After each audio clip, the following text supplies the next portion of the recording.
Chapter 1, Forced Blind Date. In the early autumn of Ningxing, the sky was blue and clear. The breeze was light, and the air was slightly hot. Lu Wanqing rode her second-hand electric scooter and hurried to the meat cafe. She stopped the scooter, but saw a scene that made her dumbfounded. On the small parking lot outside the cafe, there were 4 luxury cars, a Koenigsegg, a Ferrari, a Lamborghini, and a Rolls-Royce, all limited editions. Next to the cars, 10 burly bodyguards in black suits and sunglasses stood straight. Which prince had come to this little-known coffee shop to drink coffee? Lu Wanqing was surprised. The coffee shop was remote, the environment was average, and the cost was low, so only ordinary citizens came in. The parking lot had never been filled with million-dollar luxury cars, let alone limited-edition luxury cars worth tens of millions. Lu Wanqing was in a hurry, and her forehead was slightly sweating. Although it was rare to see so many luxury cars, she was in no mood to admire them. The parking lot was not large, and it was full of luxury cars. Lu Wanqing had to park her moped at the corner. She rushed into the coffee shop in 3 or 2 steps. Sure enough, there was a man sitting in seat 6. There was no doubt that this man was the subject of her blind date today, Grandpa G's grandson who was nearly 30 and could not find a wife. Lu Wanqing took a deep breath and walked over. When she got to the booth, she took a good look at him and was shocked. This man was too handsome and manly. His handsome face had a clear outline, his deep eyes were cold and deep, and his 3-dimensional facial features were as handsome as if they had been carved with a knife. He sat quietly, exuding an innate sense of nobility and arrogance, like a supreme king, keeping people at a distance. Is this man really just a company executive, not the overbearing CEO in the play? Is this really the difficult-to-get-married grandson that Grandpa G mentioned? Lu Wanqing was puzzled, and looked around.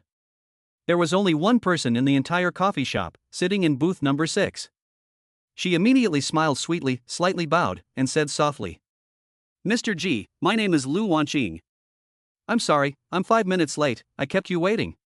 The man across from her looked at Lu Wanqing from head to toe with cold eyes. After a while, he said a faint hum and then stopped talking. Lu Wanqing was stunned. This is too cold, after all, this girl is a beautiful woman who is loved by everyone. Your father received a 2 million dowry from a nouveau riche named Wang and wants to marry you to him. That man is 40 years old, ugly and old. You must not let your father find you. You must find a man to get married as soon as possible. You know what kind of person your father is. You must listen to your grandmother and find someone to marry you as soon as possible. I beg you. Lu Wanqing heard her grandmother sobbing in her mind again. Lu Wanqing knew her father best. He was a degenerate who did everything from gambling to prostitution, and he had even killed someone. When she was 2 years old, he was sentenced to 3 years in prison for hooliganism. The 2 million yuan bride price was obviously selling her off. Out of desperation, Lu Wanqing posted a marriage ad online. She never expected to receive a call the next day. It was from Grandpa G, the old man who had a heart attack 6 months ago and was saved by her. He said that he had a grandson who was having trouble getting married. He was 28 years old, a company executive, and a perfect match for her. The man in front of her was Grandpa G's grandson, Ji Shouhan. Time was running out. She had to rush to the location designated by her senior at 10:30 to pick up a business deal. Lu Wanqing straightened her mood, didn't care about Ji Shouhan's cold expression, and didn't sit down. She said directly, "Grandpa G should have told you about my situation. If you feel okay, let's get this done now. Are you in such a hurry?" The man glanced at her, and a chill ran down her spine. "Well, I am a bit anxious." Lu Wanqing nodded seriously. She had just quit her job the other day, hadn't found a new one yet, had no source of income, and was temporarily working part-time. This business opportunity had finally come, and she mustn't miss it. She didn't know that her urgent expression in Ji Shouhan's eyes was a scheming woman who couldn't wait to take over. Ji Shouhan was the helmsman of the G Group, the president of G, and he had hundreds of billions of assets in his hands. Ji Shouhan's eyes revealed an indescribable sarcasm. "Okay, I promise you. Have you brought all your documents? Come with me now." He stood up and walked out with long legs. "What are you doing? The Civil Affairs Bureau is 50 meters ahead. You're not telling me you don't know where it is?" The man's voice was even colder. "I know where the Civil Affairs Bureau is. It's not far ahead." Your meaning is that Lu Wanqing was even more stunned. "Let's go get the certificate now." The man's long legs took a few steps and he was at the entrance of the coffee shop. Ah, let's go get the certificate now? Isn't this too hasty?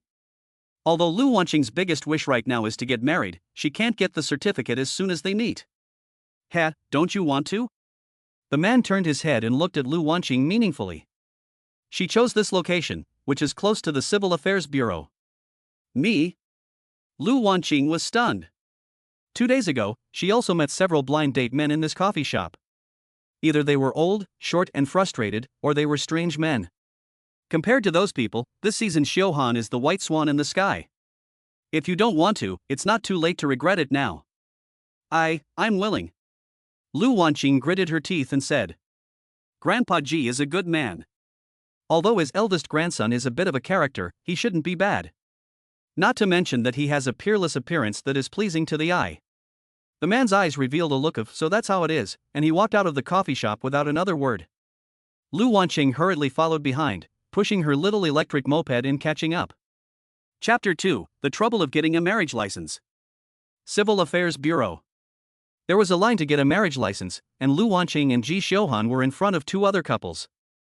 Ding, a text message came to Lu Wanqing's phone. She must be there at 10:30. This is a very important business. It was her senior's WeChat, once again reminding her not to be late. Lu Wanqing frowned and walked to the registration office, weakly asking, "Excuse me, comrade, how long does it take to get a certificate?" The staff member looked at her strangely and said, "It takes 10 minutes for a certificate." Lu Wanqing's anxious look instantly attracted the strange stares of everyone. Although men and women are equal and marriage is free, as a woman, she still needs to be more reserved when it comes to getting married and registering for a marriage certificate. Lu Wanqing suddenly felt her face burning, but it would take half an hour to get to the front of the line and finish the paperwork. It was already almost 10 o'clock, and it would take at least 10 minutes to get to the designated location. In that case, she would not be able to make it to the ceremony at 10:30. Biting her lip, Lu Wanqing smiled sweetly and walked over to the first couple. "This sister, you are so beautiful, like a fairy from heaven, you make my heart flutter just by looking at you. Brother, you are even more handsome, like Panan, like Songyu. You and your sister are a perfect match, and I congratulate you." The 2 of them listened to Lu Wanqing's endless stream of praise, looked at each other, their eyes full of sweetness, nodded to Lu Wanqing, and said, "Thank you, little sister. We also wish you well." Following the same method, Lu Wanqing also flattered the other couple. Lu Wanqing's small face, which was already sweet and pretty, made people feel pity for her. She smiled again with her most adorable face, which made the 2 couples feel that Lu Wanqing was cute and lovable. They looked at Lu Wanqing and then at Ji Xiuhan, who was standing behind her with a noble air, and both of them smiled and said, "Little sister, you are even more beautiful and lovely, and your husband is even more handsome and handsome. Thank you for your praise. Well, sisters and brothers, let's discuss something. Can we get a certificate first? We're a little anxious." Lu Wanqing blushed at the end of her sentence. Of course, it only took about 10 minutes. We understand your feelings. We hope you will hurry up and work hard to have a big baby boy next year." The 2 couples smiled at Lu Wanqing, all revealing a look that said, "We understand." Then they stepped back, leaving Lu Wanqing in the front. Ji Xiuhan had been watching Lu Wanqing's performance from beginning to end, and his eyes became more and more fierce and disdainful. This is the Lu Wanqing that Grandpa has been praising in front of him, the good girl with a pure and kind heart? Obviously, this is a scheming woman who is using his grandfather's hands to calculate him, Ji Xiuhan, and the title of the Ji family's eldest wife, and she has been calculating it for half a year. Otherwise, how could it be so coincidental that his grandfather was walking on the street and suddenly had a seizure, and she caught up with him and called an ambulance to save his life? Scheming woman, do you really think I, Ji Xiuhan, am so gullible? I want to see what you will do next. Do you think a woman like you can be the wife of the head of the Ji family? Ji Xiuhan didn't say a word from beginning to end, but the cold aura emanating from his body became even stronger. Even the 2 couples subconsciously kept their distance from Ji Xiuhan. Thank you all for. Soon, after getting the marriage certificate, Lu Wanqing thanked the 4 of them and hurriedly walked out of the Civil Affairs Bureau without looking back, as if she had completely forgotten Ji Xiuhan. Is this a ploy to lure him in? A little trick. Ji Xiuhan looked at Lu Wanqing, who was hurrying along, and sneered in his heart. He followed her out. But when he saw Lu Wanqing quickly heading straight for her little electric moped, he only came to his senses when he got to the little moped, and looked back at the cold Ji Xiuhan. Ji Shohan thought to himself, playing such a childish trick is really a small trick, but he said lightly, what are we going to do next? Obviously, Lu Wanqing has more tricks up her sleeve. What are we going to do next? No, Mr. Ji, we're not going to do anything next. I still have things to do. We'll get in touch later. Lu Wanqing thought of the words and expressions of the two couples, and thought that Ji Shohan was implying something, and her face flushed. There are still 18 minutes left. She must arrive at Evergreen Trading Company on time. Evergreen Trading Company has received its first French business order. A representative from the French company is coming to negotiate, and she will be acting as a temporary translator. The success or failure of the business depends on the translator. At university, Lu Wanqing majored in art and design, but she also took 2 minor languages, French and German. With an IELTS score of 7.5, she has been acting as a temporary translator of all kinds since she left university. After she started working, she didn't have time to rest. One of her senior colleagues opened a translation studio, and she often took orders there. Time was tight, and making money was important. Before Lu Wanqing could finish her sentence, she had already hopped on her little electric moped and sped off in the direction of the east. Did she really leave like that? Leaving me, her new husband, here? Or was she still playing hard to get? Ji Shohan watched Lu Wanqing disappear into the distance, and his face was a picture. Suddenly, a car stopped in front of him, and the door opened. A gray-haired old man stuck his head out and yelled at him, "You've killed me! You've killed me! You little brat, what have you done to make my granddaughter run away? My heart hurts so much." As he spoke, he covered his chest with his hands. Ji Shohan was shocked when he saw this. He quickly ran to the car, helped the old man, and kept pounding his back. "Grandpa, don't get excited. I have already followed your instructions and got a marriage certificate with her. This old man is Ji Shohan's grandfather, Grandpa Ji, who has a bad heart." "You really didn't lie to me, you got a marriage certificate?" Grandpa Ji's exaggerated expression suddenly stopped. "Of course we got a marriage certificate, look." Ji Shohan knew that Grandpa Ji was pretending, but he didn't dare to anger him anymore, and quickly took out his marriage certificate. Grandpa Ji grabbed it and looked at the wedding certificate with the photos of Ji Shohan and Lu Wanqing and the official seal of the Civil Affairs Bureau.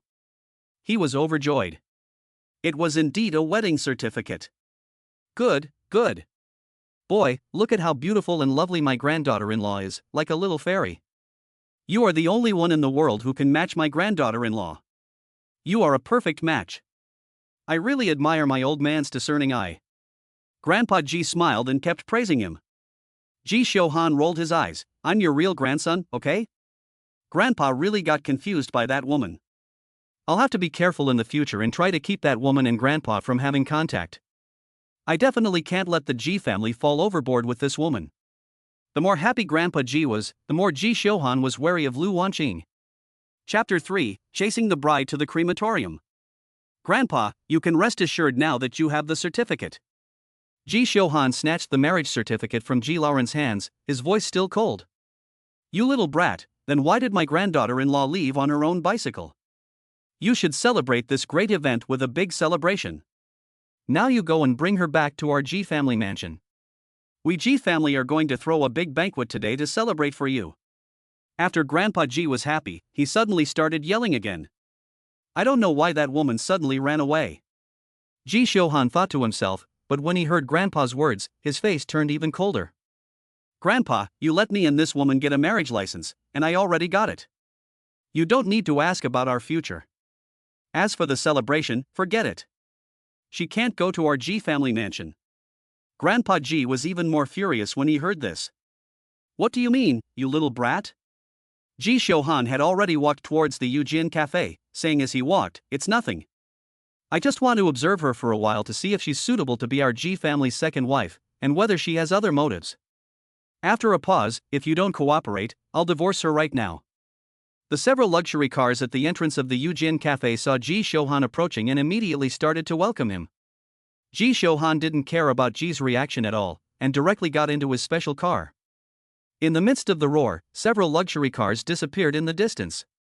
"This brat doesn't believe in my judgment?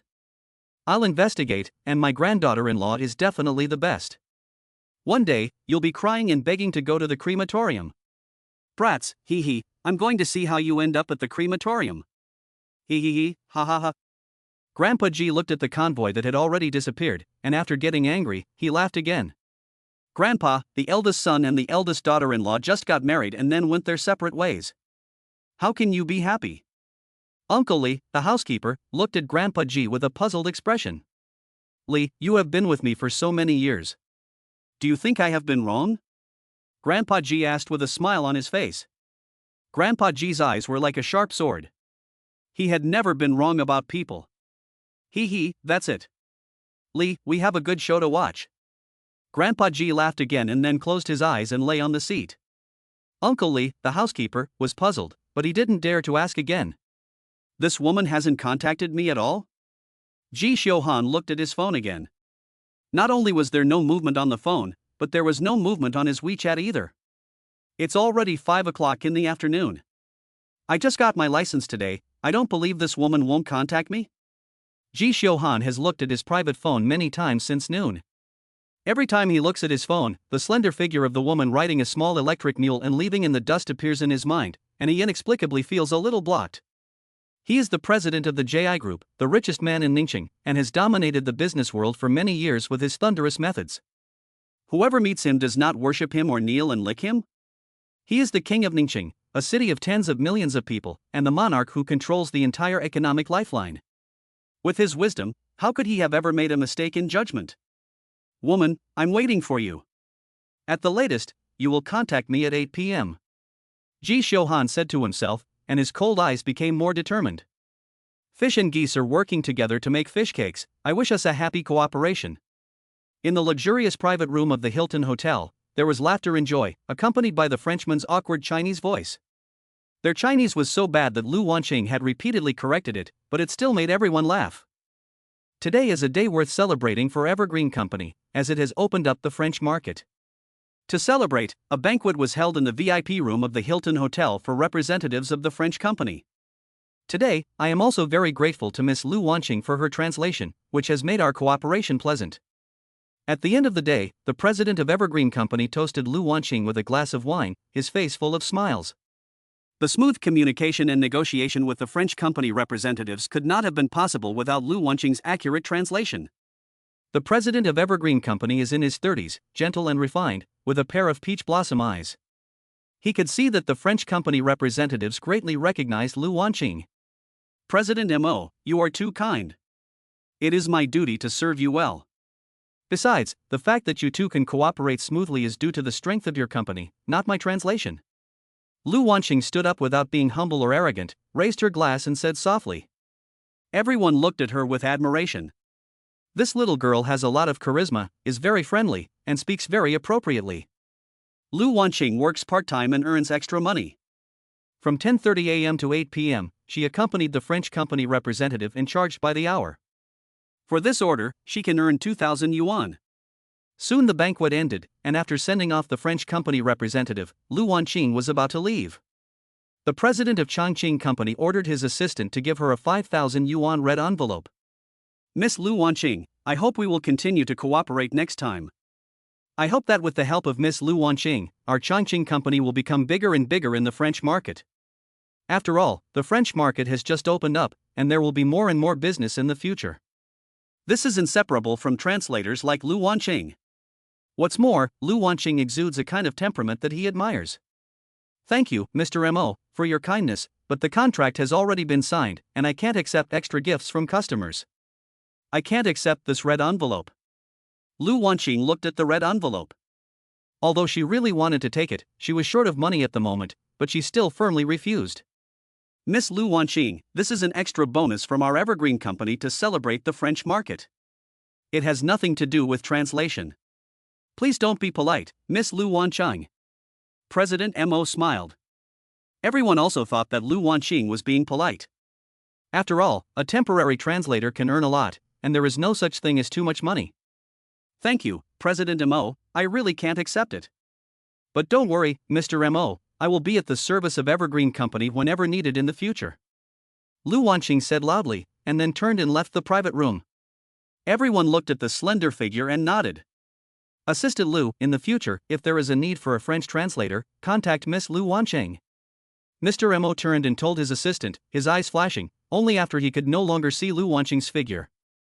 It was already 8 o'clock, and this woman still hadn't contacted me? Ji Xiuhan had been waiting in the president's office, and as the time got later and later, he kept looking at his phone. Ding-ling-ling, the phone finally rang again, and Ji Xiuhan frowned furiously. It was still the call from Ji's father. Although Ji's father said that it was none of their business, from noon until now, he had called no less than 10 times to ask him if he had contacted Lu Wanqing, and if the two of them were already together. It was now 8 o'clock. Mr. Ji, do you still want to make sure that all departments continue to work overtime? Just as Ji Xiuhan was frowning, a voice rang out. It was the assistant to the president, Zhou Changjie, who was also Ji Xiuhan's old classmate and friend. Zhou Changjie still didn't understand why the usually calm and collected President Ji would be a little agitated today and force all departments to work overtime until 8 o'clock. Add another half hour. Ji Xiuhan ordered coldly. Add another half hour? Zhou Changjie was surprised. This had never happened before. What, do you still want to clean the toilets? Ji Xiuhan glanced at Zhou Changjie. No, I don't want to. Zhou Changjie waved his hands repeatedly and stepped back. He didn't want to clean the toilets again. Last time, he was cleaning the toilets for 2 days just because he had made a suggestion. This Ji Xiuhan is a dictator who does not allow anyone to have the slightest doubt or contradict him. Of course, in the entire Ningxing, only he, Ji Xiuhan, has this kind of qualification, this kind of means, and this kind of majesty. Chapter 4, 2 million in dowry for a daughter. Woman, you have half an hour to contact me. Ji Xiuhan suddenly felt a little depressed. No matter what, the two of them had just gotten married and become a formal legal couple. Even if they didn't celebrate, they should contact each other. However, after getting the certificate, this woman just disappeared without a trace. This made him unable to believe it. Half an hour quickly passed, but there was still no call from Lu Wanqing, and no WeChat friends had been added. Although Ji Xiuhan had Lu Wanqing's phone number and WeChat ID, he didn't bother to take the initiative. Mr. Ji, it's 8:30. Zhou Changjie entered the president's office. Again, carefully. Now, all the managers and supervisors in all departments of the company headquarters are trembling with fear. For many years, Mr. Ji has never taken the initiative to arrange overtime for all departments. This is the first time in many years, and everyone has a feeling of impending doom. Get off work. Ji Xiuhan coldly squeezed out 2 words, then walked out and went straight to the elevator reserved for the CEO. Today is a good day, everything is going as I wish. Lu Wanqing hummed a little song while riding her little electric moped, quickly weaving through the streets of Ningxing. The work is finally over, she first needs to report to her senior at the studio to report her achievements. The contract was signed by her senior in the name of the studio, and the labor costs of Changqing Company were directly transferred to the studio company account. Today's work went smoothly and successfully, so she naturally wanted to get her hands on the 2,000 yuan. The weather was relatively cool in the early autumn evening. After getting the 2,000 yuan, her mood improved. Lu Wanqing rode her little electric moped straight to the hotel where she was temporarily staying. Since receiving the call from her grandmother, she had moved out of the house she had originally rented. She knew her father best, and he would definitely try to find a way to take her back and marry her off to that nouveau riche after taking 2 million from him. She also knew from her grandmother that her younger brother had found a girlfriend and wanted to buy a house in Ningxing. Given their family's financial situation, they could never afford to buy a house, so her father had his sights set on her. Lu Wanqing had graduated from university, was beautiful and could definitely fetch a good price. So her father found a nouveau riche, a construction foreman, and demanded a 2 million yuan bride price. The nouveau riche had already met Lu Wanqing, a rare beauty, and without hesitation, he immediately agreed to pay the 2 million yuan bride price into her father's account. In fact, Lu Wanqing was not her father's biological daughter, but a baby girl abandoned by her parents. When her father was young, he was a good-for-nothing who spent his time gambling, drinking, and whoring. He was unable to find a wife. Her grandmother then adopted a girl from an orphanage and gave her to her son as a daughter, so that he would not be left alone in his old age. Lu Wanqing was only 1.5 years old when she was adopted by her grandmother. Shortly after the adoption, her father was sentenced to 3 years in prison for hooliganism and went to prison. After he got out, he continued to lead a good-for-nothing life. However, the good thing is that with his cheating, he cheated a woman from a plateau province in the south to give him a son. That woman died a few years ago under his abuse. As for Lu Wanqing, although she was a foster daughter, in fact, he never asked about her.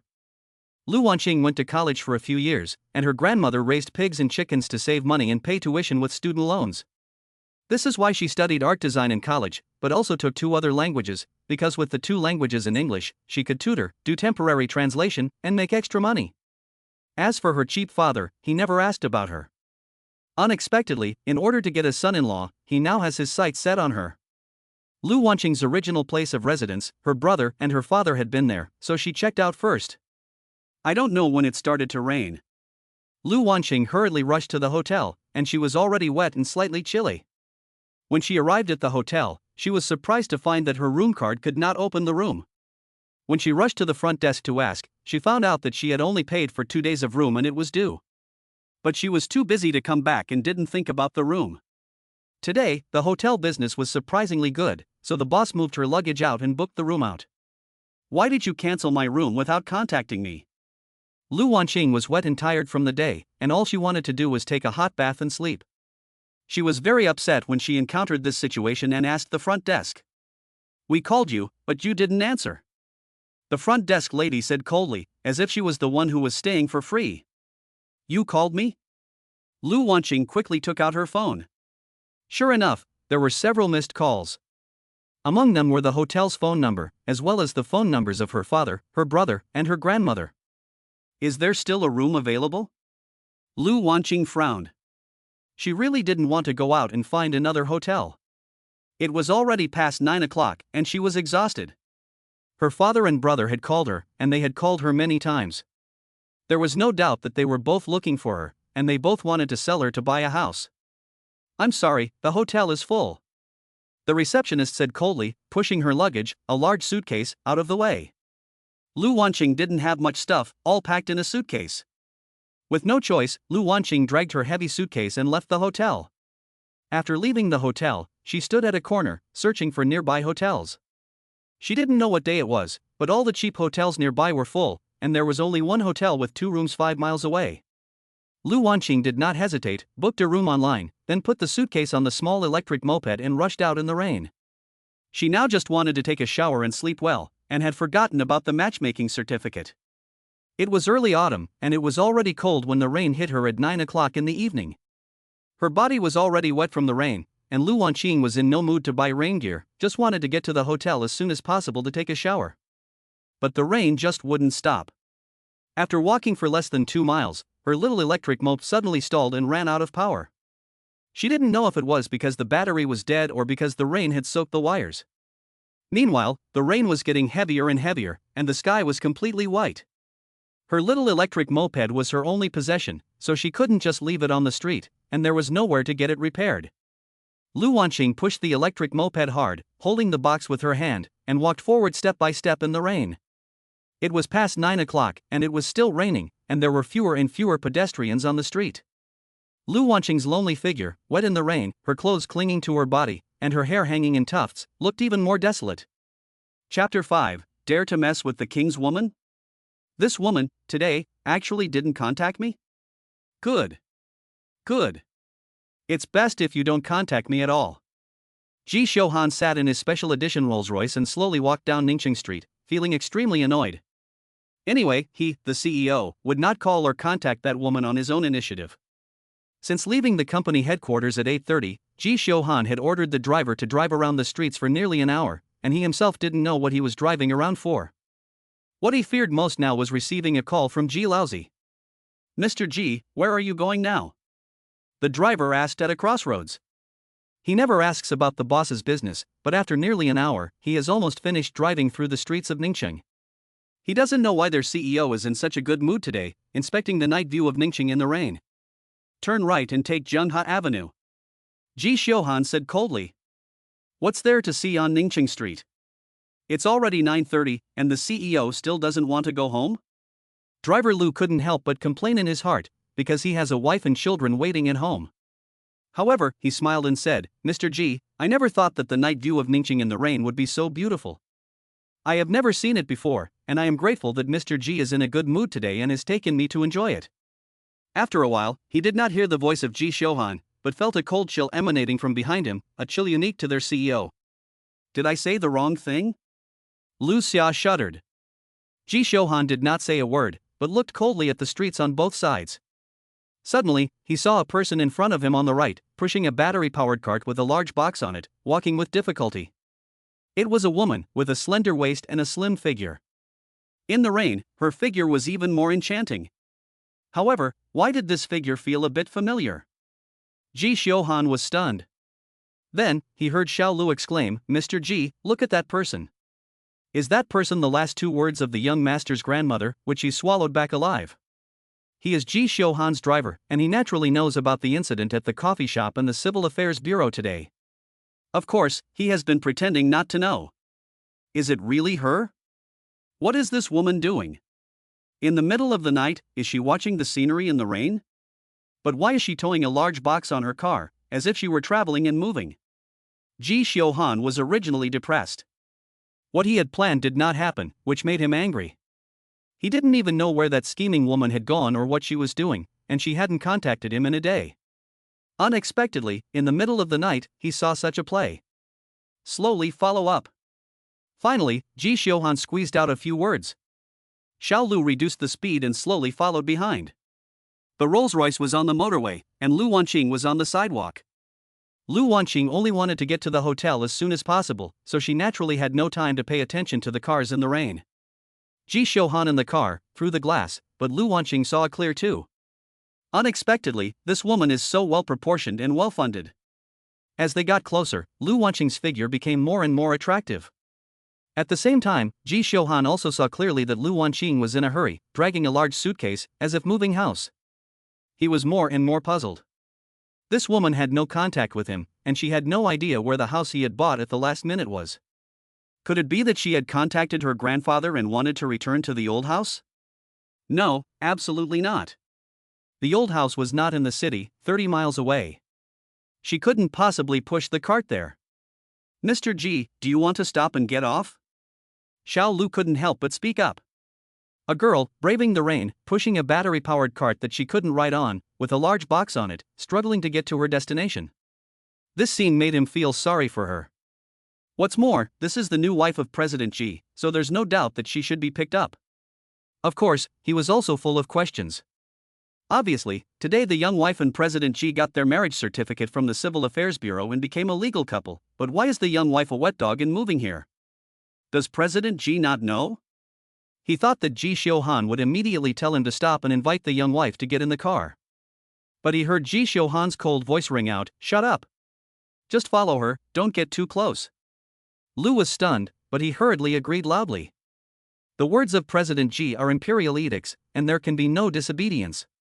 Moreover, President Ji is a master of strategy, and what he does naturally has a deep meaning. It is not for a small driver like him to speculate. Lu Wanqing became a unique landscape, with cars constantly passing by, and everyone in the cars couldn't help but look at Lu Wanqing. Suddenly, a BMW 7 Series rushed to the front of the Rolls-Royce and drove side by side with Lu Wanqing. The window on the right was opened, and all one could hear was a man laughing loudly and arrogantly. "But, being soaked in the rain, it's too much for me. Throw away your broken electric bicycle and get in my BMW.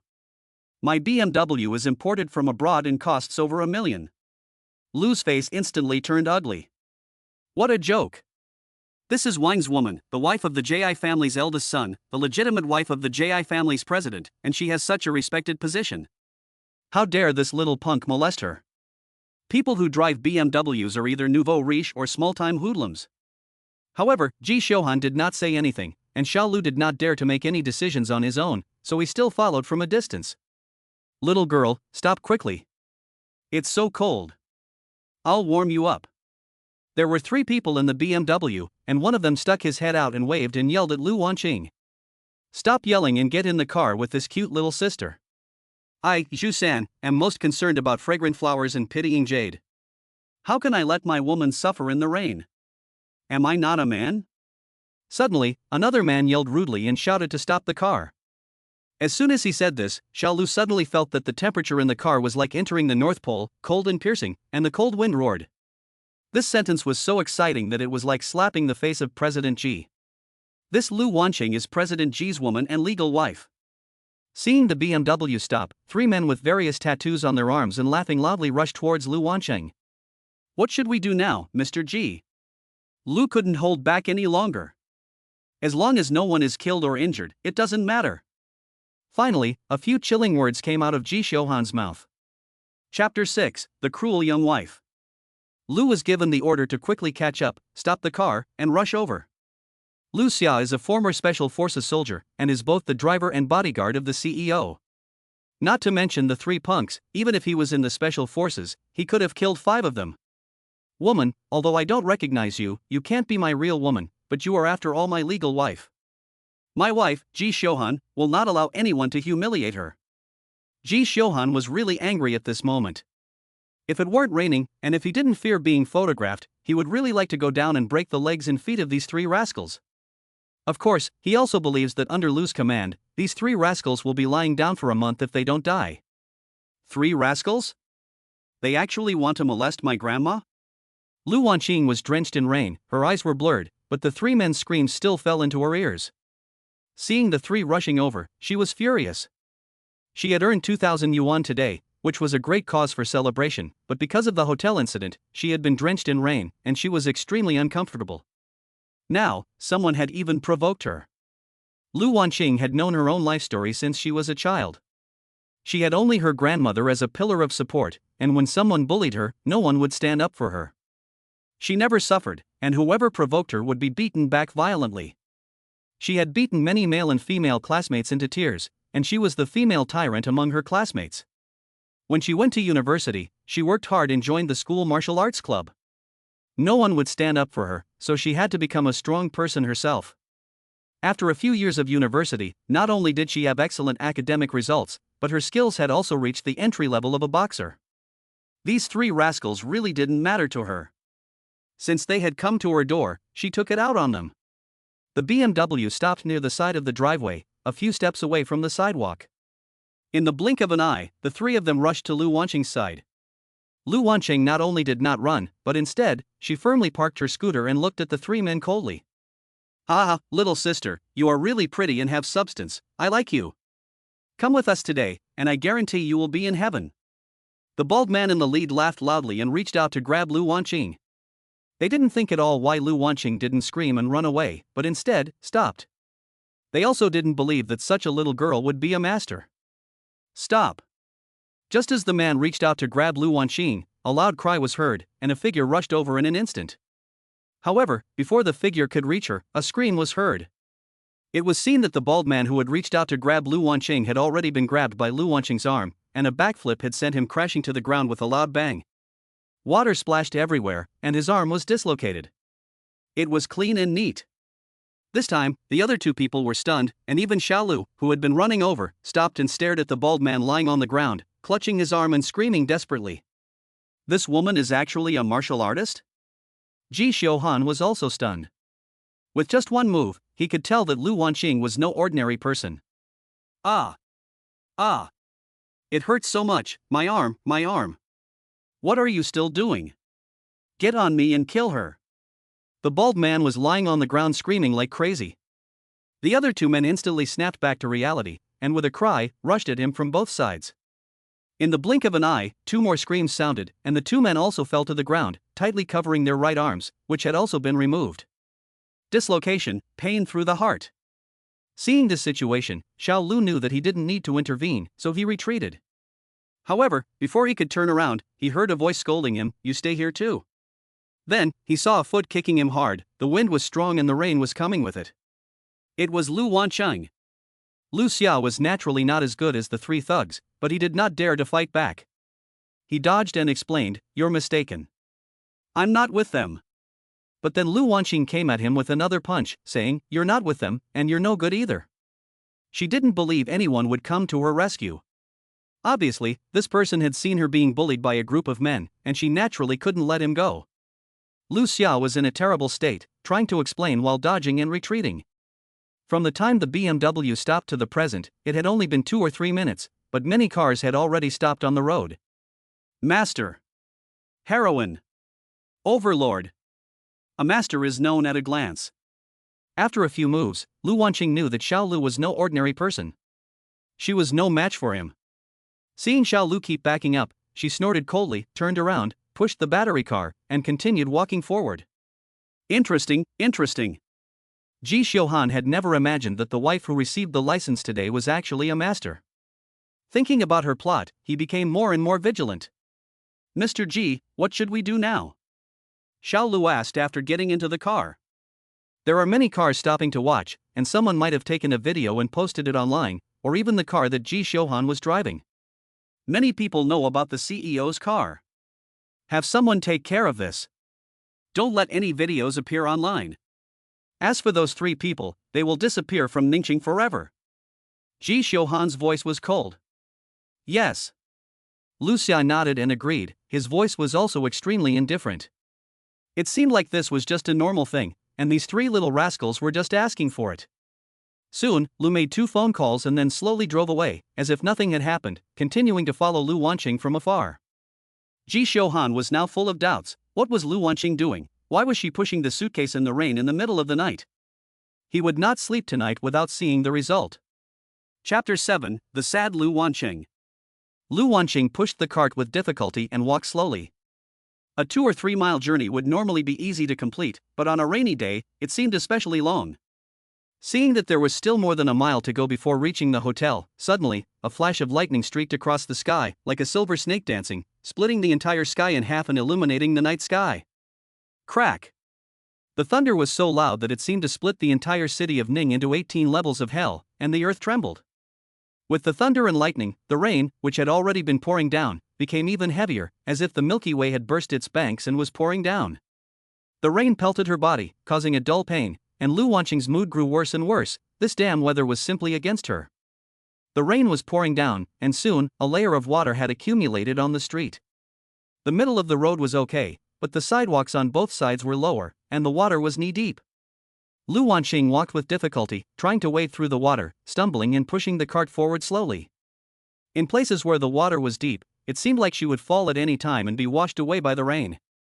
Lu Xia drove his Rolls-Royce, still following from afar. The rain beat on the car windows, splashing up a vast mist. The rain was too heavy and too fierce, and the young wife was having a hard time. Lu Xia couldn't help but feel pity for her, and secretly thought ill of his boss, the young master. Lu Wanqing, who was walking, suddenly stumbled and almost fell into the water. Lu Xia's heart was in his throat.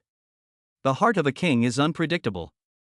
Lu Xiaowei had no idea what his boss, the tyrant of the shopping mall, was thinking, or why he was torturing his wife like that.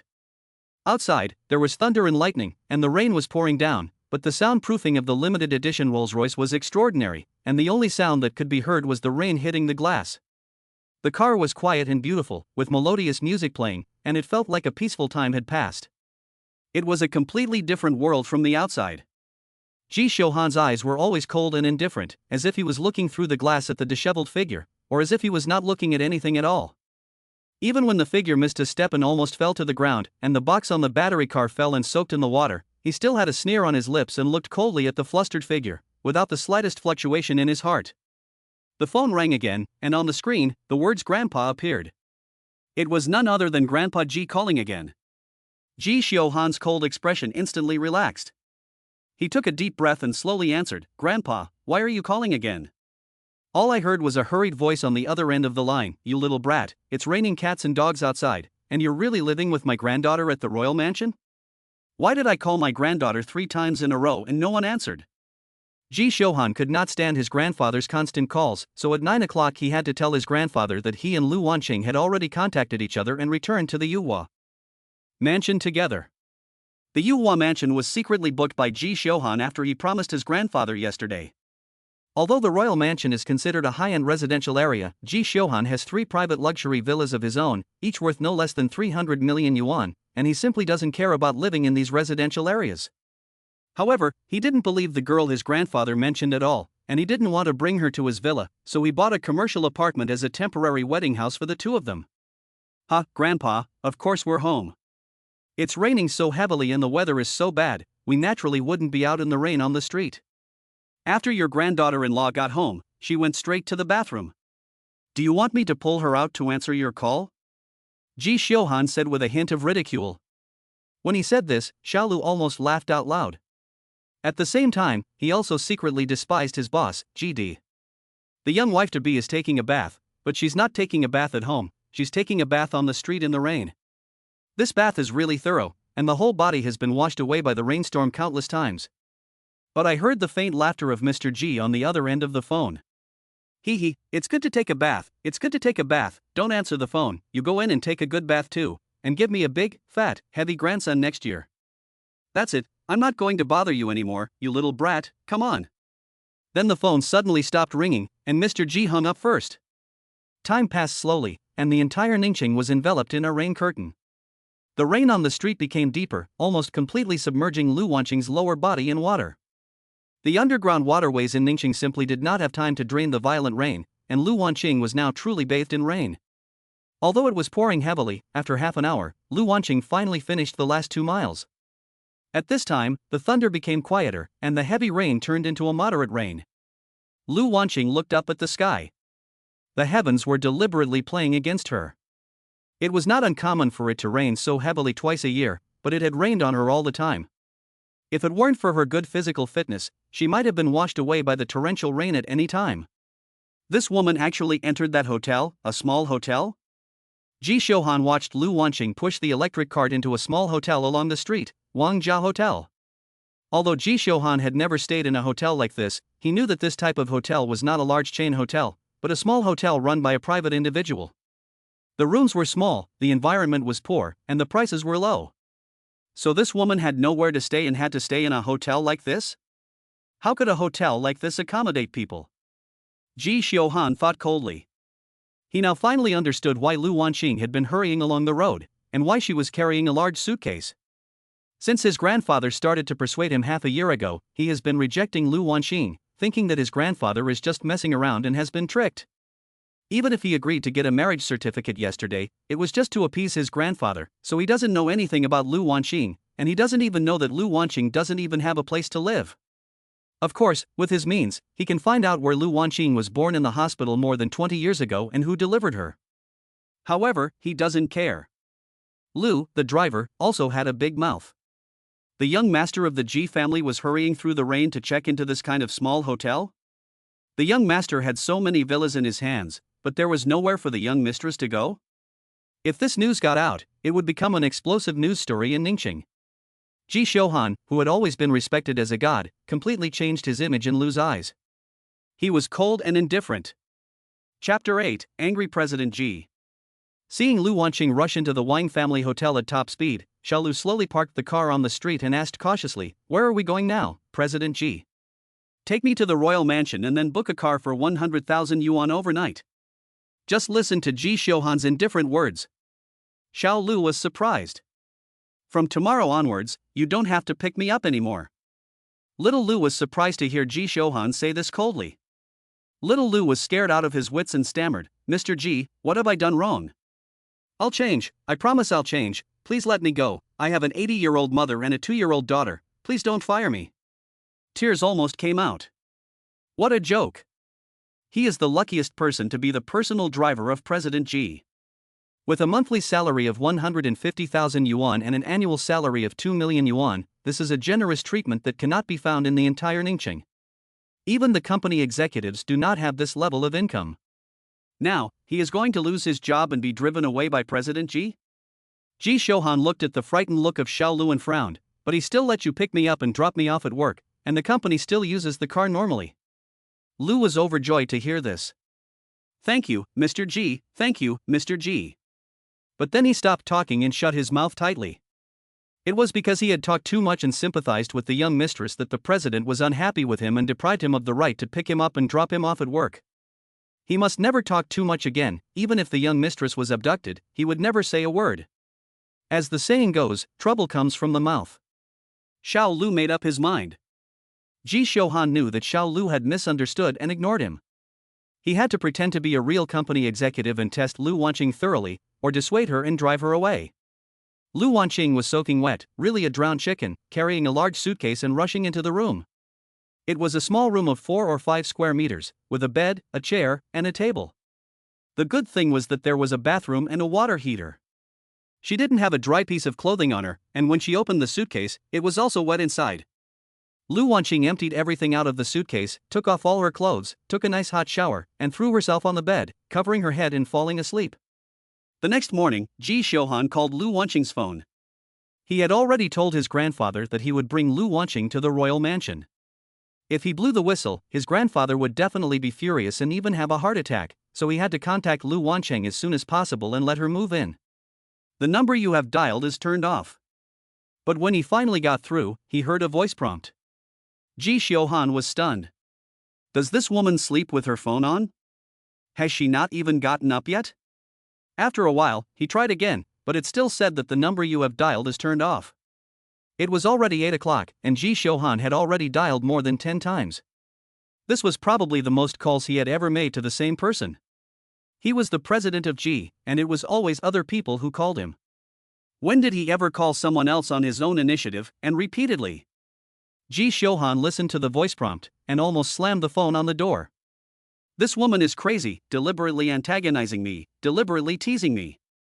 In a fit of rage, he went downstairs to the underground garage and headed straight for a Volkswagen Sagitter. This was the car that Lu had ordered for him overnight, including the license plate number, which was all done overnight. In the morning, Lu Wanqing woke up with a dizzy head. A heavy rain yesterday had given her a cold. She reached for her phone to see the time and whether she would be as lucky as yesterday to receive another order today. But the phone was black and wouldn't turn on. The heavy rain yesterday had soaked the phone and ruined it. Lu Wanqing looked at the phone, which was still dripping water, and sighed. She would have to spend another 1,000 yuan on a new phone. Her phones were all Huawei phones with the lowest specifications, and never cost more than 1,000 yuan. Lu Wanqing finally believed what the ancients said, a broken house is plagued by continuous rain. This was her situation now. However, this is good, it saves her from worrying, and she no longer has to receive calls from her father and brother. Who knows how crazy her father and brother are looking for her, trying to take her back to their hometown. She has a cheap brother who is almost a carbon copy of her father, who spends all his time eating, drinking, gambling, and whoring. If it weren't for her grandmother's love and care, she really wouldn't want to recognize either of them. Lu Wanqing sighed and continued to sleep soundly. She didn't know that after a while, she was awakened by a knock on the door. The drowsy Lu Wanqing was suddenly alerted. Could it be that her father and brother had come? She casually put on a piece of clothing, quietly came to the door, and looked out through the peephole. She immediately let out a long sigh of relief. It turned out that it wasn't her father and brother, but an unknown man. She didn't open the door, but said directly through the door, "Sir, you've got the wrong person. We don't know you." Her clothes were all wet yesterday, even the ones in the suitcase, and she hadn't had time to wash and dry them yet. Now she was just wearing a random piece of clothing, not even her underwear, so of course she wouldn't let a stranger in. But she was lucky that she didn't make a sound, because the sound of the knocking outside got louder and louder, dong, dong, dong. However, the man did not make a sound, just kept knocking on the door. Lu Wanqing became more and more alert. Was this the helper her father had sent? No matter who you are, I don't know you, so get out of here now. Otherwise, I'll call the police right now. Lu Wanqing shouted angrily through the door. No matter who it was, once they heard the police, they would naturally stop. However, the person outside the door was not affected at all, and instead, he knocked even more urgently, even kicking. Lu Wanqing felt more and more that something was wrong. This person definitely had bad intentions and was definitely related to her father. She reached for her cell phone to call the police. She only remembered after getting the phone that it had been soaked in water and was no longer usable. She was not fully dressed at the time, her head was still dizzy, and she was weak all over, so she panicked. Who are you, knocking on people's doors? Suddenly, a shout came from outside. The proprietress of the Wangs heard the commotion and came over. Lu Wanqing was suddenly relieved, and shouted through the door, "Boss, I don't know this person. Help me call the police." She was now sure that this person was sent by her father. Although she had not looked closely at this person's face, this person exuded a terrifying aura, and was definitely not a good person. Chapter 9, Fatal Temptation. Did you hear that? I don't know you. Leave now, or I'll call the police for this little girl. The boss lady shouted again, and really took out her cell phone. You can call the police, just call them. The woman in here is my wife. Does the police care if a husband is looking for his? Wife? Finally, the man said coldly. Is she your wife? How can you prove that she is your wife? The boss was suspicious. But Lu Wanqing in the room shouted, Boss, call the police quickly. Don't listen to his nonsense. This is the routine of criminals. I'm not married at all. Did you hear that? You should leave quickly. The man is not married at all. The boss yelled at the man again. Are you really not married? The man's voice was cold and angry, and it came through the door. This woman just got married yesterday, and now she's denying it? The man outside is no one else but Ji Xiuhan, who couldn't get through on the phone and came in person. Lu Wanqing was stunned when she heard Ji Xiuhan's words, as if she really got married and got a certificate yesterday. Could it be that this man is the one who got her a certificate, the great-grandson of the iceberg-like Ji grandpa? Before he could answer, the proprietress said, How can you prove that this person is your wife? If you can prove it, you will be allowed to enter. Through the peephole, Lu Wanqing saw Ji Xiuhan take out a red book from his pocket and show it to the proprietress. Look at the woman on this certificate. Is she the person inside? The proprietress took the red book, looked at it twice, and then returned it, laughing repeatedly. I'm sorry, you can go on, you can go on. Last night, Lu Wanqing came in the rain, and the proprietress remembered clearly that the woman on Ji Xiuhan's marriage certificate was Lu Wanqing. It must be that the young couple had a disagreement, and the woman was so angry that she ran away from home, and this man came looking for her. Lu Wanqing now also knew that this was Ji Xiuhan coming to find her. This iceberg-like man was just a dumbbell. Didn't he know to explain first, and just knew to kick the door? You can come in. I didn't know it was you. Don't you know to tell me your name? Lu Wanqing complained, opened the door, and wanted to welcome Ji Xiuhan in. But she saw Ji Xiuhan's cold eyes suddenly looking at her neckline, emitting a strange light. Lu Wanqing was shocked, thinking about the fact that she was not properly dressed and not even wearing underwear. She slammed the door shut and called out, Excuse me, please wait a moment. Now she had been seen completely naked, and she was so embarrassed that her face was burning. This woman is a drama queen. She obviously recognized me long ago, and she has been acting all along, deliberately not wearing her clothes properly, letting me see what I shouldn't see. This woman is really something. Ji Xiuhan thought of the perfect, snow-white mass he had just seen, which he had never seen before, and the pride of a woman. His heart almost jumped out of his throat, his face flushed, and his earlobes turned red. This was the first time in 28 years that he had seen such a thing as a man, and it was flawless, the most seductive thing, and he really had an urge to run away. At the same time, he thought that Lu Wanqing was doing it on purpose, showing off in front of him and seducing him. However, he did not continue to knock on the door, but stood quietly waiting outside the door. He had his own cultivation and pride. Lu Wanqing was so flustered that she put on her wet underwear and jacket, covering herself up tightly before opening the door again. Ji Xiuhan looked at Lu Wanqing, who was dressed neatly, and couldn't help but subconsciously look at her neckline again. The image that had just appeared in his mind made his face flush again, and his earlobes turned red. He had a strong urge to flee. Ha! Seeing Ji Xiuhan's appearance, Lu Wanqing was greatly surprised.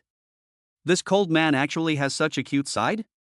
No wonder he is nearly 30 years old and still can't find a partner, and it is difficult to get married. It turns out that he is a big boy who looks indifferent on the outside but is extremely shy on the inside. Although Lu Wanqing has never been in love, she has seen Ji Xiuhan's appearance clearly. She suddenly felt that Ji Xiuhan was incredibly cute, and she smiled and said, Didn't you see enough just now? Do you still want to see more? She leaned in closer to Ji Xiuhan. Shut up, don't think that you can seduce me like this and make me confused. But Ji Xiuhan took 2 steps back, his back hitting the door, and said coldly, emitting a cold breath. Ha, of course I want to seduce you, you are my man, who else would I seduce if not you? Lu Wanqing felt more and more that Ji Xiuhan was interesting, and she mocked him. Woman, shut up, come with me now. Ji Xiuhan ignored her and shouted at her. Now I'm going with you, but where are you going with me? Lu Wanqing was confused. Although she had taken the certificate yesterday, she was too busy to think about anything else. After taking the marriage certificate, she naturally had to move in with me. The small hotel is also a place where she can live in peace? Ji Xiuhan glanced around and shook his head. Move in with you? You have your own house, don't you live with your grandfather? Lu Wanqing hurriedly asked. The most pressing thing for her now is to have a place to live. If Ji Xiuhan has his own house, that would be great.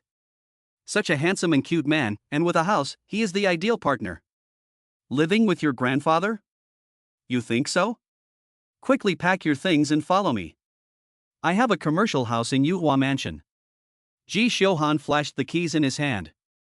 Yuhua Mansion seems to be a high-end community. You actually have a house there? That's great. But do you have a mortgage? Do you want me to pay it with you?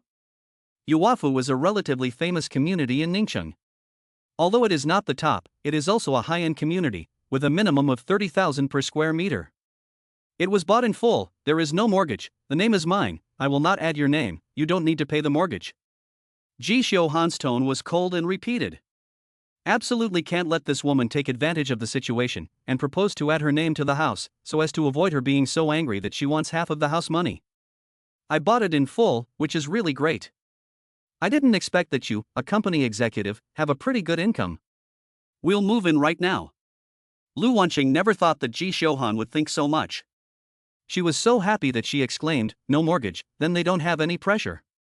For young couples nowadays, it's simply too lucky not to have to pay the mortgage. I'll see how you're going to pretend. Lu Wanqing's excited look fell into Ji Xiuhan's eyes, and it was intentional again. He didn't say anything, just stood there coldly, watching Lu Wanqing unpack her things non-stop. Chapter 10, Cohabitation Contract. Soon, the two of them walked out of the Wang family hotel.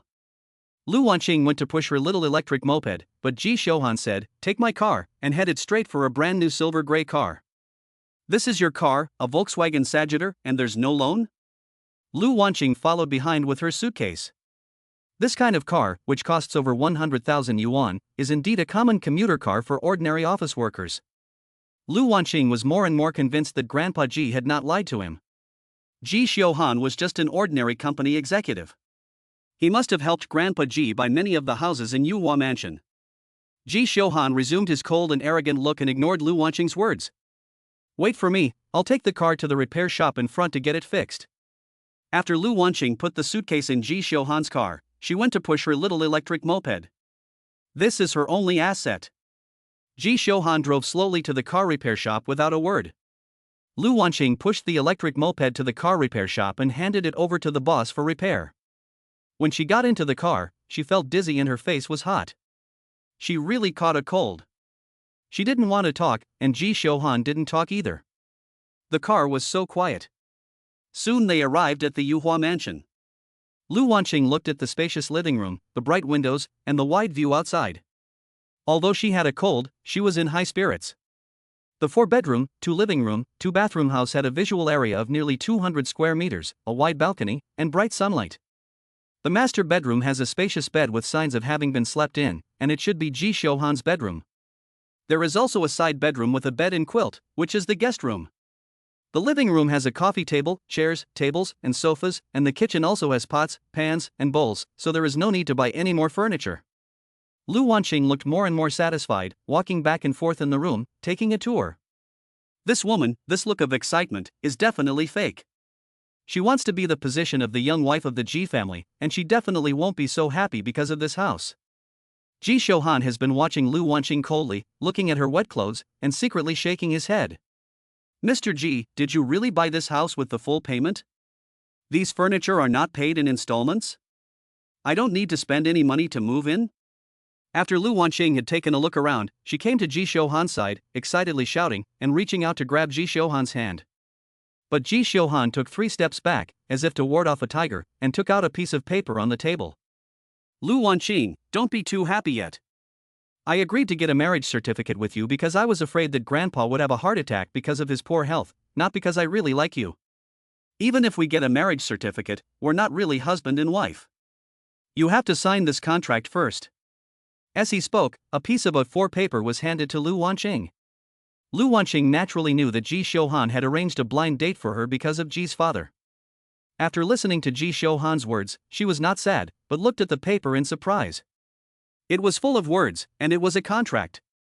Article 1, although Ji Xiuhan and Lu Wanqing are legally married, they do not know each other and are only cohabiting. The cohabitation period is 6 months. After 6 months, if the two are compatible, the marriage will continue to be valid. If there is no affection, the cohabitation relationship will end, and the two will cooperate in the divorce process. Article 2. During the cohabitation period, the two cannot have any financial disputes, but the daily expenses are paid by the man. Article 3. During the cohabitation period, the two parties shall sleep in separate rooms, and neither party shall demand that the other party fulfill their marital duties. Article 4. After the divorce, the premarital property belongs to the individual, and the other party shall not make unreasonable demands. Lu Wanqing looked at the contract and then at Ji Xiuhan's wary eyes, shaking her head. No wonder this man can't find a woman, he deserves to be single. I am such a pure and lovely girl, and yet I am so wary. Although he is good looking, he is not a good match. Any woman who marries such a man will be unlucky for the rest of her life. Lu Wanqing, who had originally thought that Ji Xiuhan was a bit cute, suddenly flipped over. Lu Wanqing has always been competitive, and if it weren't for her fear of hurting Ji's grandfather, and if it weren't for her being desperate, she would never have stayed with such a man for a day. As if they had been living together for half a year, Lu Wanqing thought to herself, and, without hesitation, picked up a pen and signed her name on it. Her handwriting was delicate.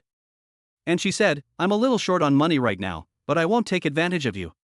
You pay for the daily expenses, and I'll do the housework, including your 3 meals a day. Lu Wanqing's voice was light. If it weren't for the special circumstances and if it weren't for Grandpa Ji, she really wanted to slap that pretty face in front of her. Ji Xiuhan looked at Lu Wanqing's indifferent appearance and sneered in his heart. This woman is desperate. With my skills as the CEO of Ji, do you think your conspiracy will succeed? 3 meals a day, let's talk about it later. I have to rush to work now. Ji Xiuhan took the contract signed by Lu Wanqing and put it away. He walked out of the door with his long legs. Lu Wanqing rolled her eyes and wanted to pull him back and beat him up. He came to the hotel in the morning and kicked her door, and then he dragged her to sign the contract, humiliating her. She threw all her clothes into the washing machine, and then went to the side to take a look. She saw 2 sets of women's pajamas and 2 pairs of slippers in the closet. After locking the security door, she went into the bathroom, took a shower, put on her pajamas, and continued to sleep. Chapter 11. You must catch Lu Wanqing. The phone you are calling is turned off. Listening to the tone in the phone, Lu Feihu angrily slapped the phone. This ungrateful daughter, she hasn't turned on the phone yet? From yesterday to today, he has called Lu Wanqing's phone countless times. At first, it was unanswered, and then it turned off. My sister is deliberately not answering our calls. It seems that she knows that we accepted the 2 million yuan in gifts from Boss Wang. Standing next to Lu Feihu was a young man who was taller and stronger than him. He had a fierce look on his face, like a butcher, and was also waving his phone and yelling. What Wang boss? That's your brother-in-law. Remember, you have to call him brother-in-law. Before the young man could finish his sentence, he was slapped in the face by Lu Feihu. Yes, brother-in-law has been waiting for our good news. The young man quickly said, with a smile. These 2 people are none other than Lu Wanqing's adoptive father, Lu Feihu, and her cheap younger brother, Lu Hanan, the son of Lu Feihu. The 2 of them have come to Lu Wanqing's rented place many times, but they have never found Lu Wanqing's figure, and they can't get through to her phone, so they are furious. The nouveau riche boss Wang is a construction foreman. None of the capable construction foremen are simple, and they all eat black and white. Lu Feihu and his son had received a 2 million yuan dowry, and Mr. Wang had already announced that he would marry Lu Wanqing within 10 days. The wedding date had already been set, on September 24th. Now 5 days have passed, and they still haven't seen Lu Wanqing. As the day of the wedding draws closer, Lu Wanqing not only avoids them, but also doesn't answer the phone, which makes them even more anxious. If they ruin Mr. Wang's plans, they will be in big trouble. Not only will they have to return the 2 million, but Mr. Wang will never forgive them. Just when the 2 of them were getting angry at not being able to get through to Lu Wanqing, a phone call came in. When Lu Feihu saw the name of the contact person, his face immediately turned ugly. All he heard was the cold voice of a man on the other end of the line. Father-in-law, have you found my wife yet? You know, I, Wang Liguang, am a man who cares about his reputation. My wedding invitations have already been sent out, and I'm having a banquet with 300 tables. Don't tell me that my wife hasn't agreed to it yet, and you haven't found her? On the day of the wedding, you can't send the bride? That person is none other than the nouveau riche, Wang Liguang. Good son-in-law, don't worry, we won't ruin your good fortune. We will definitely find Lu Wanqing and make sure she marries you on time. Lu Feihu called him a good son-in-law, but his voice trembled. Although he was also a bit of a scoundrel, he was not in the same league as this nouveau riche boss. As a construction foreman, Wang Ligong had a gang of underlings. From the phone call, he could tell that Lu Wanqing had not agreed to the marriage and was hiding. "Oh, my father-in-law, all my face is on you, don't let me lose face, otherwise, it won't be a matter of 2 million, you know my character." I only heard Wang Liguang's cold voice on the phone, and then he hung up. Lu Fei, whose forehead was sweating, staring at the phone, and after a while, he gritted his teeth and said, "No matter where that unfilial daughter is, we must find her. She moved, so we'll go to where she works and block her. There are 5 days left until the wedding day. If Lu Wanqing really manages to escape, Wang Liguang will definitely lose face and will definitely not let him go. Yes, she moved and hid, but she can't not go to work. We'll go to the door of her company and block her." Lu Hanan also shouted loudly.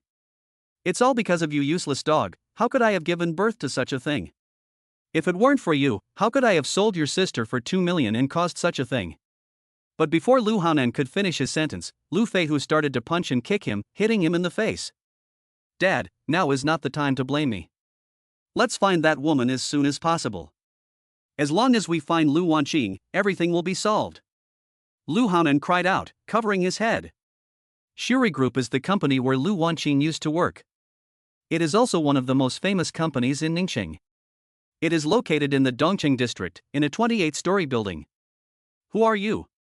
Lu Feihu and his son had just arrived at the building when they were stopped by 2 security guards. "We are here to find someone. My daughter works at this company." Lu Feihu smiled at the 2 of them. "Our company cannot be entered or left at will. If you are looking for someone, you must first call and have your daughter contact the front desk to register before entering," the security guard said coldly.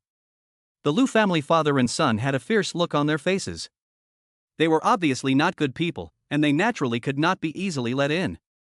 "Damn it, if we could make a phone call, would we have to come here to look for it? Hurry up and let us in and find that woman." The attitude of the security guard immediately made Lu Hanan furious, and he yelled with his fists waving. He had just been beaten up by his father and was annoyed. The 2 security guards were shocked by Lu Hanan's arrogant appearance and quickly realized that these 2 people were looking for trouble. Immediately, he shouted to the other security guards on duty in the distance, "Someone is causing trouble. These 2 men are tall and strong, and they look fierce. They are not easy to deal with." Swish, swish, swish. 4 or 5 security guards rushed over from a distance, shouting, "Don't you know where you are? The Shuri Group is a respectable company, and you are just a bunch of country bumpkins causing trouble here? Beat them up." What a joke. The Shuri Group, a 28-story building, was actually disturbed by 2 bumpkins. Where would their faces be if the company leaders knew about it? They would all be fired. In the blink of an eye, 6 or 7 security guards, wielding leather sticks, beat Lu Feihu and his son Lu Hanan without mercy. "Stop fighting. We really are here to see someone." Although the Lu family often got into fights, they were no match for these highly trained security guards. "It's a joke that someone like you can even get your daughter into our company. Hit them hard. Hit them until they never dare to come near our company again." Although the Lu family looked fierce, they were obviously from the countryside and the guards didn't feel any psychological burden. "Stop fighting. We won't come again. We won't dare to come again." The father and son were both badly bruised and battered, screaming and running away. "Ha, 2 bumpkins, how dare you cause trouble at our company?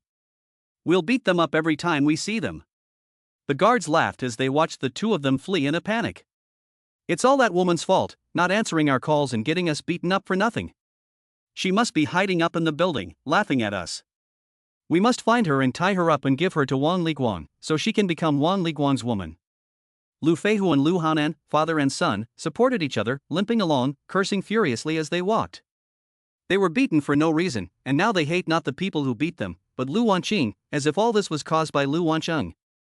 "They won't let us get close to the building, so we'll wait around the building from a distance.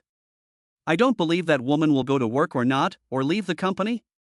Running far away, looking back at the Shuri Group building, Lu Hanan's eyes lit up and he shouted, "You're right, that little brat will always come out. But that little brat is good at martial arts, and we're no match for her. If we run into her on the street, we won't be able to catch her." Lu Feihu's eyes lit up, but he shook his head quickly. Although he never took care of this adopted daughter, he knew her martial arts skills. It's useless to block her. Dad, we still need to discuss this with my brother-in-law and ask him to send some people who can fight over. Lu Haonan said angrily. You're a smart kid, your brother-in-law has a bunch of tough guys, I'll contact him right now. Lu Feihu patted Lu Haonan on the head. Chapter 12, Anger. My own baby was seen by outsiders. Ji Xiuhan, you little brat, what have you done to my daughter-in-law? Why can't I get through to her phone today? At 5 p.m., Ji Xiuhan received another call from his grandfather, and heard the old man's angry yelling. The phone still doesn't work? It seems that the woman's phone is really broken. When Ji Xiuhan picked up Lu Wanqing in the morning, he knew that her phone had been soaked in water, and said lightly, Grandpa, Wanqing's phone is broken and can't be used for now, so don't call her again. The phone is broken? As her husband, you knew her phone was broken, why didn't you get her a new one right away? You get her a new phone now, the best new phone on the market. Ji Xiuhan was not in a good mood, and when he explained, he was scolded by his grandfather, who demanded that Lu Wanqing get the best phone. Zhou Changjie, get me the best phone on the market now, no matter the price. Ji Xiuhan rubbed his forehead and called Zhou Changjie, the assistant to the CEO. Mr. Ji, didn't you just get a new phone, and it's a custom-made one, and now it's broken? Zhou Changjie asked in confusion. Mr. Ji's phone was not bought on the market, but was specially designed and customized for him by a mobile phone company. Where did all that nonsense come from? Ji Xiuhan was already angry, and couldn't help but scold him. Zhou Changjie hung up the phone and made arrangements directly. President Ji has been acting very strangely these past 2 days, just like a woman who gets angry for no reason during her period. The assistant to the president is the assistant to the president, and his work efficiency is fast. In less than 20 minutes, a brand new phone was delivered to Ji Xiuhan. Ji Xiuhan gave Zhou Changjie an approving look, and then, with his long legs, he headed straight for the elevator reserved for the president. President Ji has been going to work on time and leaving on time for many years. Is he leaving early today? And no more overtime for the various departments? Watching Ji Xiuhan leave in a hurry, Zhou Changjie became more and more puzzled. Although he and Ji Xiuhan are the boss and employee, they are college classmates and best friends, and their relationship is extraordinary. Yuafu, 28th floor, 808, Ji Xiuhan repeatedly entered the password and kept opening the door with the key, but the door was indifferent and tightly closed. The security door was locked from the inside, and it couldn't be opened from the outside. Ji Xiuhan had left work early specifically to give Lu Wanqing the phone, so as to avoid being scolded by his grandfather. He didn't expect to be shut out, and his heart couldn't help but flare up, slapping the door hard. However, after slapping for a long time, the door was still unmoved, and Lu Wanqing didn't open the door for him. Mister, is this your house? Before he knew it, 2 security guards were standing next to him, staring at him intently. It turned out that the commotion he caused had attracted the attention of the neighbors, who had directly called the security guards on duty. This is my house. Ji Xiuhan looked at the 2 security guards, who were looking at him like a criminal, holding a leather stick in their hands, their faces full of vigilance, and even more depressed. It's your house, why can't you open the door? The 2 security guards looked unconvinced. Look at the key, is this the right house? President Ji threw the key in his hand to one of the security guards. The head of the prestigious Ji family, the young Master Ji, was actually suspected of plotting something, and was furious at being stared at by 2 security guards. It's really 808, it's this house. Sir, is someone in your house and they locked the door?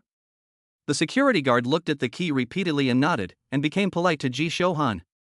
The owners are their bread and butter. Ji Xiuhan nodded helplessly. He didn't expect Lu Wanqing to be able to sleep so well. He knocked so loudly, but he didn't hear it. Sir, you better make a phone call. The security guard reminded him. Her phone is broken and it's not working. Ji Xiuhan waved his hand at the new mobile phone he had just bought. The 2 security guards also scratched their heads, feeling helpless. In this situation, they could only continue knocking on the door. But at that moment, the door suddenly opened a crack, and a hoarse voice was heard. Who was knocking? A woman in pink pajamas, with a flushed face, disheveled hair, and sleepy eyes stood in the doorway. Ji Xiuhan had already had this experience in the morning, and now he could see at a glance that Lu Wanqing had taken a bath, put on pajamas to sleep, and was not wearing underwear. Seeing the 2 security guards staring at Lu Wanqing in surprise, he immediately dashed into the room at top speed, blocking their view, slammed the door shut, and glared at Lu Wanqing with his eyes. Lu Wanqing was pushed by him and stumbled, falling to the ground. She instantly recognized him as Ji Shohan, and her dazed eyes revealed a look of incomprehension. Why did you come back? What are you doing? She had been feverish all day and had been lying in a daze for a day. She was already not in her right mind, and was pushed by Ji Shohan and fell on the floor. This fall on the floor, the two beautiful scenes were even more clearly swaying into Ji Shohan's eyes. Ji Shohan hurriedly closed his eyes tightly and yelled viciously, Lu Wanqing, I'm warning you, no matter when you're at home, you have to dress neatly and not expose anything, and you can't let others see it. Because of that glance in the morning, Ji Shohan was distracted all day long, always feeling that there were two beautiful and round things swaying in front of him, making his heart restless and destroying his nearly 30 years of cultivating the art of abstinence. Unexpectedly, when he returned home, he saw this scene again. What was even more hateful was that it had also fallen into the eyes of two security guards. He didn't know how much the two security guards had seen, which made President Ji extremely angry. It was as if someone had stolen his own treasure, making him feel like a cat scratching his heart. He didn't care that Lu Wanqing had fallen to the ground, and he scolded her viciously. Although Lu Wanqing was not in her right mind, she knew that Ji Shohan had seen her again. She muttered weakly, You have the key, why don't you open the door yourself, and why are you banging on the door with two security guards? Do you really think I want to show you? She muttered, and with her hands and feet, she rushed to her room and fell on the bed again. She must have caught a cold from the heavy rain yesterday. Is she running a fever? Seeing Lu Wanqing staggering back to her bedroom, Ji Shohan finally realized that this woman had been lying in bed since morning. Looking at the cell phone in his hand, he slowly walked into Lu Wanqing's bedroom and placed the phone on the bedside table. But when he looked at Lu Wanqing, he saw her eyes closed and her face flushed. However, Lu Wanqing was quietly lying in bed with a slight frown on her brow, which gave her a pitiful and thrilling beauty, and Ji Shohan's heart pounded. Chapter 13, Grandpa Ji is furious. What have you done to my granddaughter-in-law? So this woman is so beautiful? If she could be as innocent and lovely as she is sleeping, I would consider it. Unfortunately, she is a scheming woman who would do anything to get ahead, even sacrificing her looks. Ji Shohan looked at Lu Wanqing, who was sleeping soundly, and took a closer look. Even he, the cold king of iceberg men who never fell for any woman, was moved by Lu Wanqing's appearance at this moment. After looking at her for a while, he suddenly reached out to touch Lu Wanqing's forehead to test her temperature. However, after stretching out for a long time, his hand was just hanging on Lu Wanqing's forehead. He had never touched the forehead of any girl in his life, not even holding her hand. He was a serious germaphobe. No, I can't be caught by them, I can't be sold by them.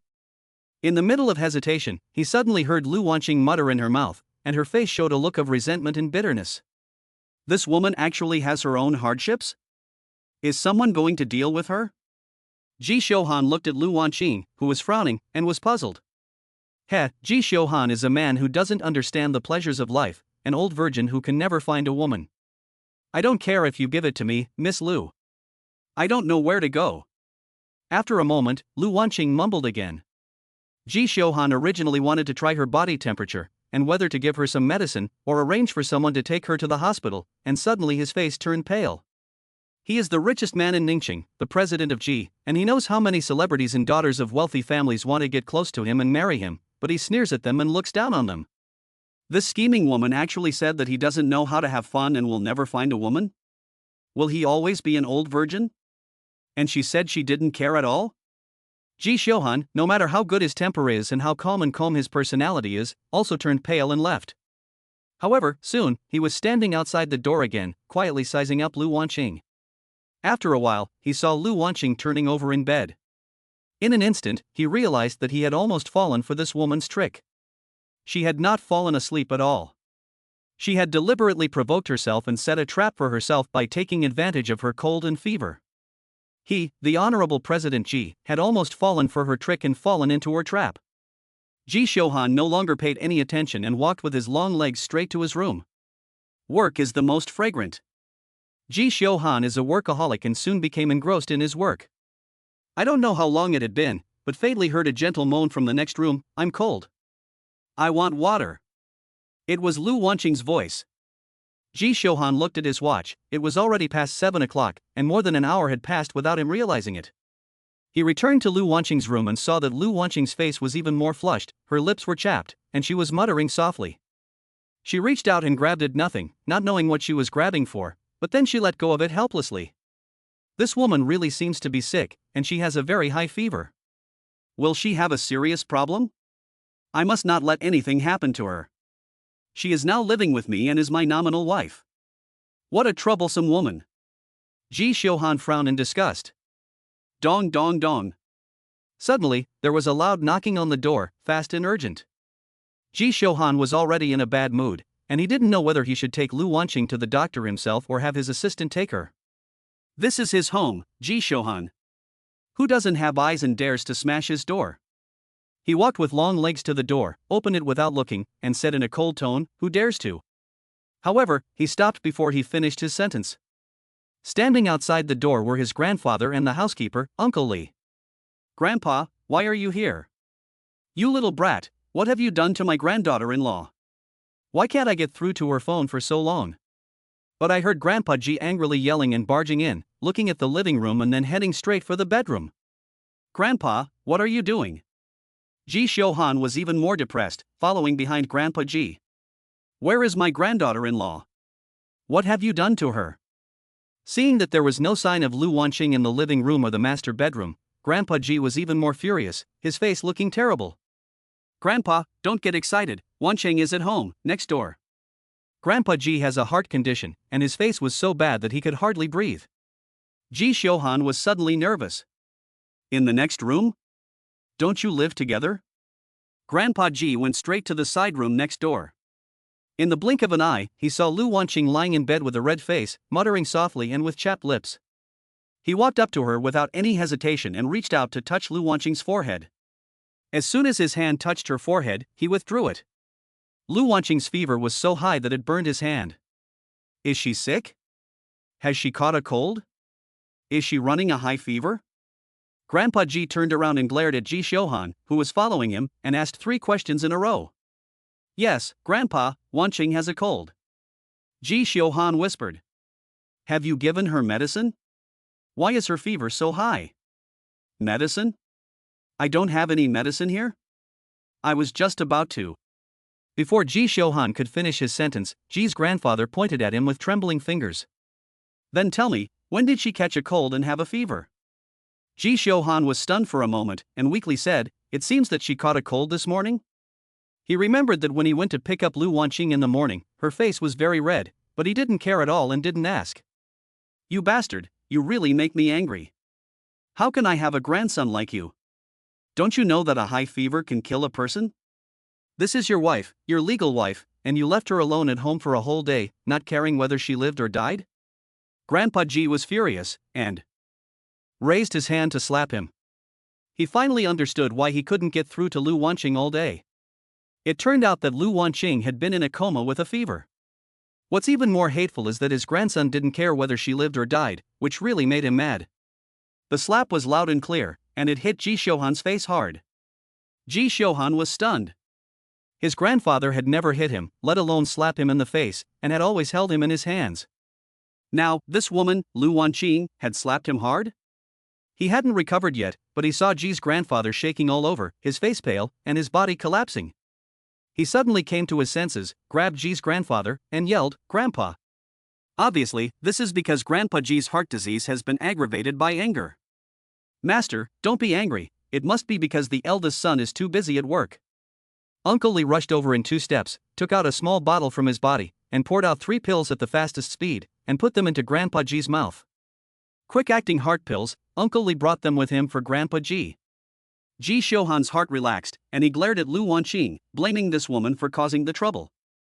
He helped Grandpa Ji sit on the sofa in the living room.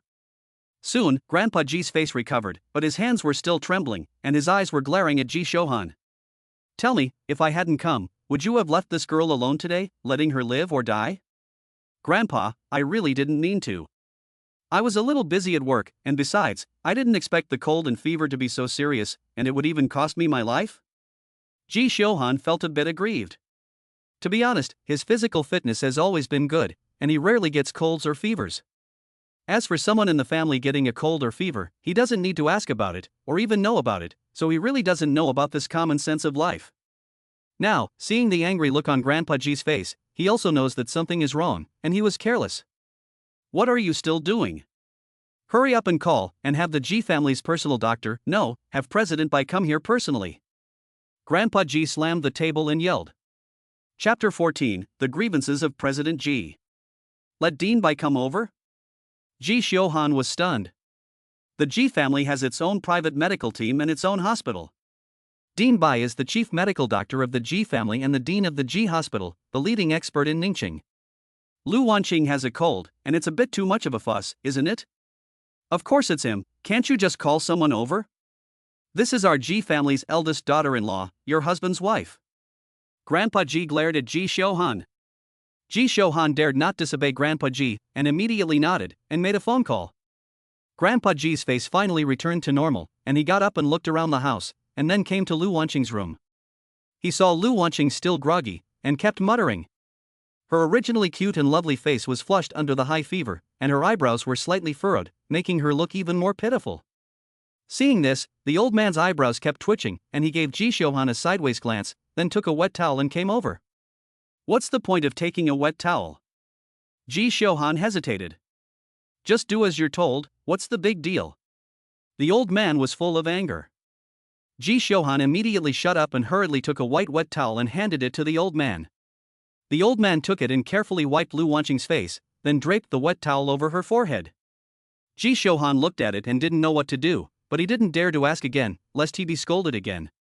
But he heard Uncle Li say softly, the young mistress is burning too badly.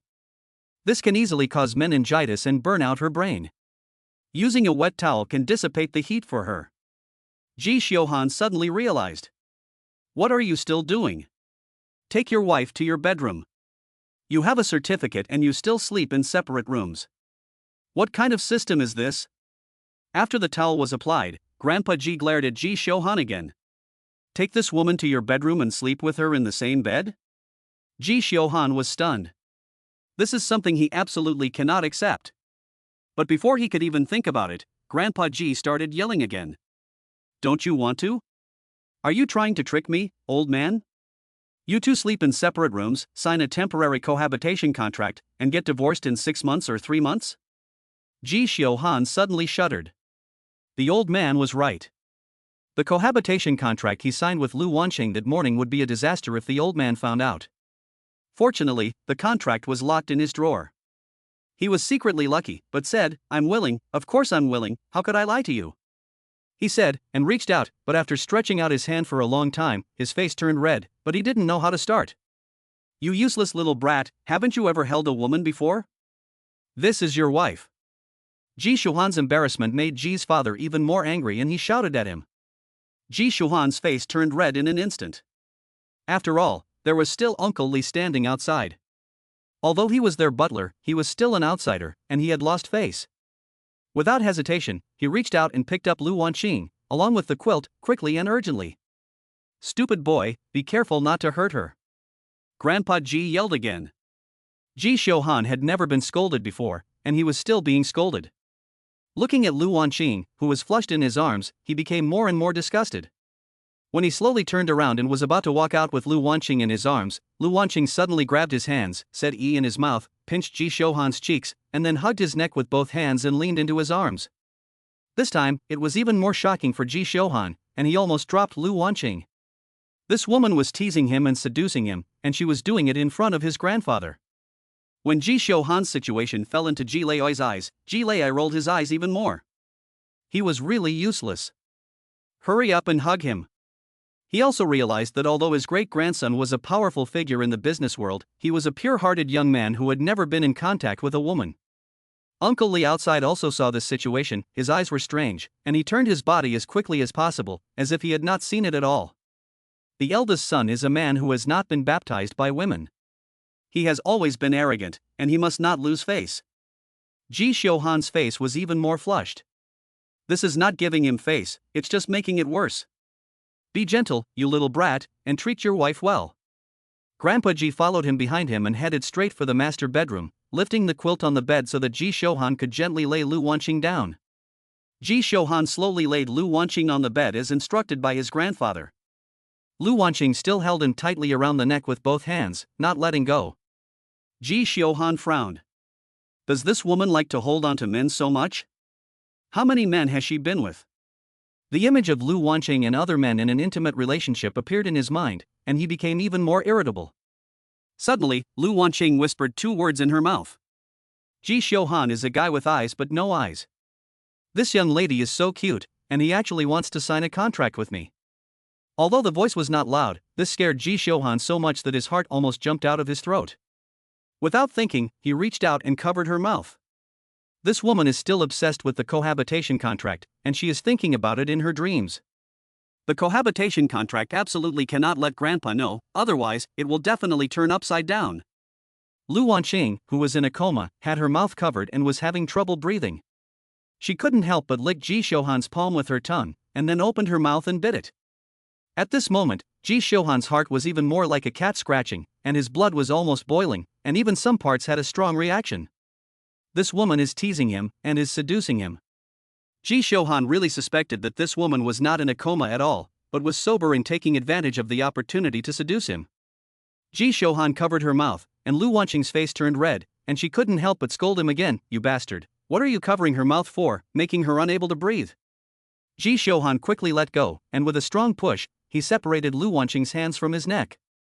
Although it was only a few steps from the side bedroom to the master bedroom, Ji Xiuhan had to climb over snow-capped mountains and through grasslands, and was sweating profusely.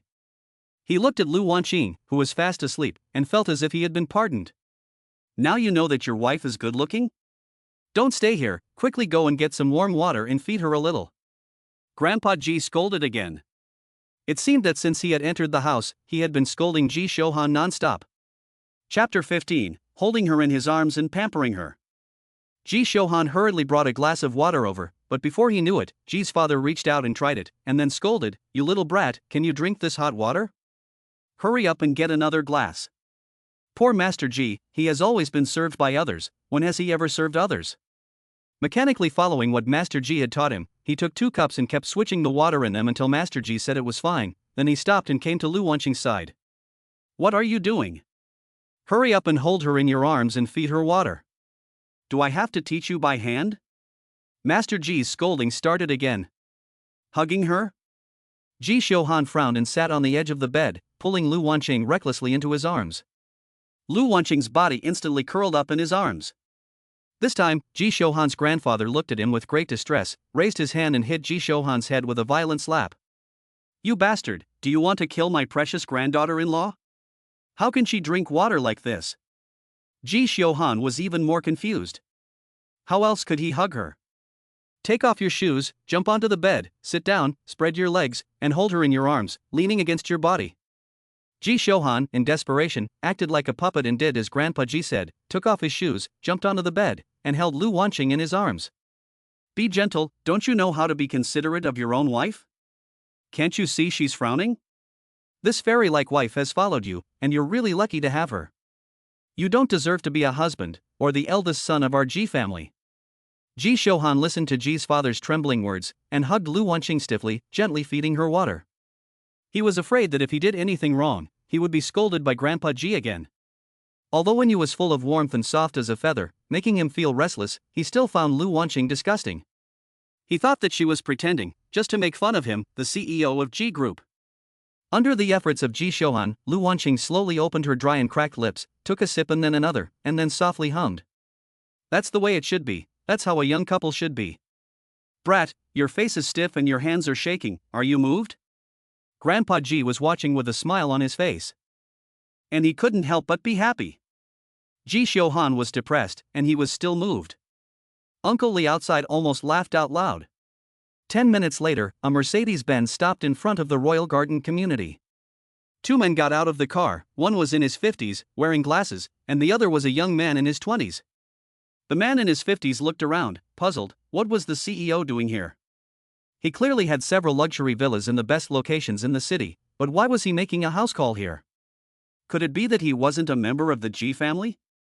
Or was it that the CEO had a mistress? President Ji is a powerful figure in the business world, like a king, but according to rumors, he has no interest in women, and there has never been any gossip about him. Countless socialites and heiresses have tried to get close to him and win his favor, but none have succeeded. There are even rumors that he has a special kind of cleanliness fetish, and that he has to wash his hands for half an hour even if he shakes hands with a woman. Is it possible that such an iceberg-like man would have a mistress? This middle-aged man was full of stars. He is no one else but Dr. Bai, the head of the G medical team, who received a call from Ji Shohan and hurried over with an intern. Dean, the most important house call you mentioned is in this neighborhood? Is it the most important person in Ningxing who called you? Intern Xiao Wang had never seen the dean so nervous and serious, looking around the neighborhood with a suspicious look on his face.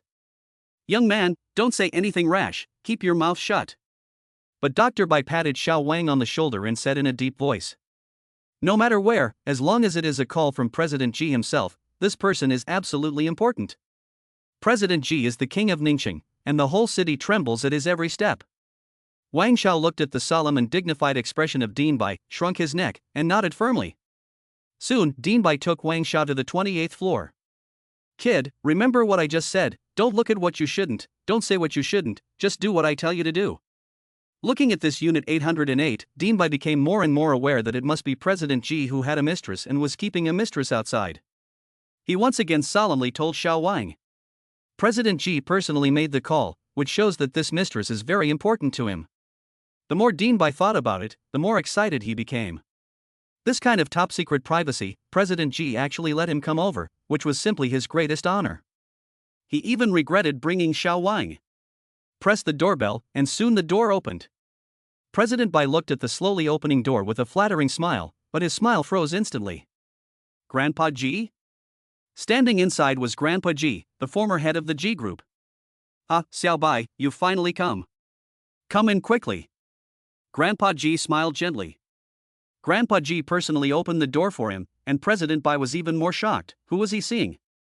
President Ji personally called, and Grandpa Ji personally opened the door? The sweat on the palm of Dean Bai's hand made him rush in, bowing respectfully to Mr. Ji. Hello, Mr. Ji. Wang, who was following him, also bowed deeply, but kept his mouth tightly shut, afraid of making a mistake. The dean is the #1 expert in the medical field in Ningxing, and his status is so respected that even the #1 and #2 in Ningxing are polite to him. However, the dean, who is like a god in his heart, is actually full of flattery. His heart is about to jump out of his throat, and he feels like he is floating when he walks. Xiao Bai, please run this errand for me. This is my granddaughter-in-law who has a cold and a fever. While saying this, the old Master Ji led Dean Bai to the master bedroom. When he said this, Dean Bai was even more puzzled. His granddaughter-in-law? Which granddaughter-in-law? Why doesn't she live in the villa or the old Ji family residence, but in this neighborhood? Grandpa Ji has 3 sons and 9 grandchildren. The most famous grandson is Ji Shohan, the CEO of G Group. However, Dean Bai didn't believe that it was Ji Shohan's wife. If Ji Shohan got married, it would definitely shock the entire Ningxing, and he couldn't possibly not know about it. But before he even entered the master bedroom, he saw 2 people sitting on the bed. No, it should be said that there were 2 people half lying on the bed, with a man tightly hugging a woman. He looked at the man's face, completely dumbfounded. The man was no one else but the CEO of the Ji family, Ji Shohan. Chapter 16, President Ji's beautiful face. This picture really shocked President Bai's eyes. He instantly knew that the son-in-law mentioned by Grandpa Ji was President Ji's wife, and that President Ji's wife was sick. When did President Ji get married? How come he'd never heard of it? Looking at President Ji tightly holding the woman in his arms, his handsome face was cold and stern. He dared not think about it, and quickly walked 2 steps to greet President Ji. He bowed deeply and was respectful. Wang Xiaohong sought his idol, Dean Bai, and since entering this house, he had completely changed. His proud and upright posture could no longer be straightened, and he had been hunched over, as meek as possible. Wang Xiaohong secretly looked at the iceberg-like face on the bed, full of supreme majesty. Is this the legendary President Ji? Ji Shohan is a legend in Ningxing, a myth. Not to mention young girls and housewives, even young men regard President Ji as their idol. His handsome appearance is also the goal of men's pursuit and the object of their admiration. Please, President Bai. The iceberg-like man only said slowly, his voice cold and clear, his cold eyes glancing at Xiao Wan without any emotion. Wang, who was still staring at him, suddenly shuddered and felt an urge to kneel down. In his eyes, this man was the supreme king. Mr. Ji, don't worry, the young mistress just has a cold and a fever, so just lower her temperature. Director Bai took loose pulse and looked at her face, then ordered Wang to give her a prescription as he instructed. Wang carried a medicine chest with him, which contained all the common medicines. Ji Xiuhan nodded slightly, his face indifferent, without saying a word. Mr. Ji, Mrs. Ji will be fine after taking the medicine. In 20 minutes, her temperature will drop. After taking this medicine, her body will recover completely. If anything happens in the meantime, call me at any time. I will come at any time. Dean Bai continued. Ji Xiuhan still nodded slightly, without saying a word. Dean Bai did not wait for Lu Wanqing to take the medicine, he hurriedly left with Xiao Wang. This is not the place for them to stay. After leaving Ji Xiuhan's home, Dean Bai reached out and touched the sweat on his forehead, while Xiao Wang let out a long sigh. The atmosphere just now was too depressing. The two looked at each other, looked back at room 808, and shook their heads at the same time. The rich really know how to have fun. They don't live in a nice villa, but instead live in a commercial apartment with their wives. The world of the rich is really beyond their imagination. Not to mention Dean Bai's sigh of relief after leaving Ji's home, even Ji Xiuhan let out a long sigh after Dean Bai left. He was sitting on the bed with a woman in his arms, which was simply unbearable for him to see. More importantly, he had been hiding his marriage, and he wanted to end this marriage that shouldn't exist after half a year. His grandfather even told Dean Bai directly that this woman was his wife. This not only ruined his plan, but also made him lose face. He, the president of the Ji family, was actually living here with his wife. Once this gets out, I'm afraid it will make the entire Ning city laugh. His wife, the president of the Ji family, is the most honorable woman in Ningxing and should live in a villa like a palace. Thinking of the strange look on the assistant's face made him even more angry. Ha, you little brat, why are you frowning? Feeling embarrassed? If you feel embarrassed, shouldn't you have brought your wife here? You brought this on yourself. Mr. Ji looked at Ji Xiuhan's deadpan face and sneered. Ji Xiuhan was even more depressed. This is all your fault, getting a woman of unknown origin to be your wife. After taking the medicine, Lu Wanqing's face slowly improved, and Ji Xiuhan slowly got up. What are you doing, brat? Grandpa Ji kept staring at him. I'm going to the bathroom. A lazy donkey is in a harness, and it doesn't pull but urinates. You're not satisfied with having such a lovely wife in your arms. I really don't know what you're thinking, brat. Grandpa Ji saw Ji Xiuhan's wariness and rejection of Lu Wanqing. Ji Xiuhan curled up in bed for half a day, and his legs were numb. Under Grandpa Ji's words, he almost fell over. Since getting the certificate yesterday, he has gone from being Grandpa's favorite grandson to the most hated brat, and this scheming woman has become Grandpa's favorite. Sure enough, after 20 minutes, Lu Wanqing's fever had subsided. However, she was still in a deep sleep. Seeing that Lu Wanqing was no longer frowning but sleeping peacefully, Ji Xiuhan also sighed in secret. This woman is too pretty and cute, even a man like him, who has no feelings for women, is moved. No wonder he confused Grandpa.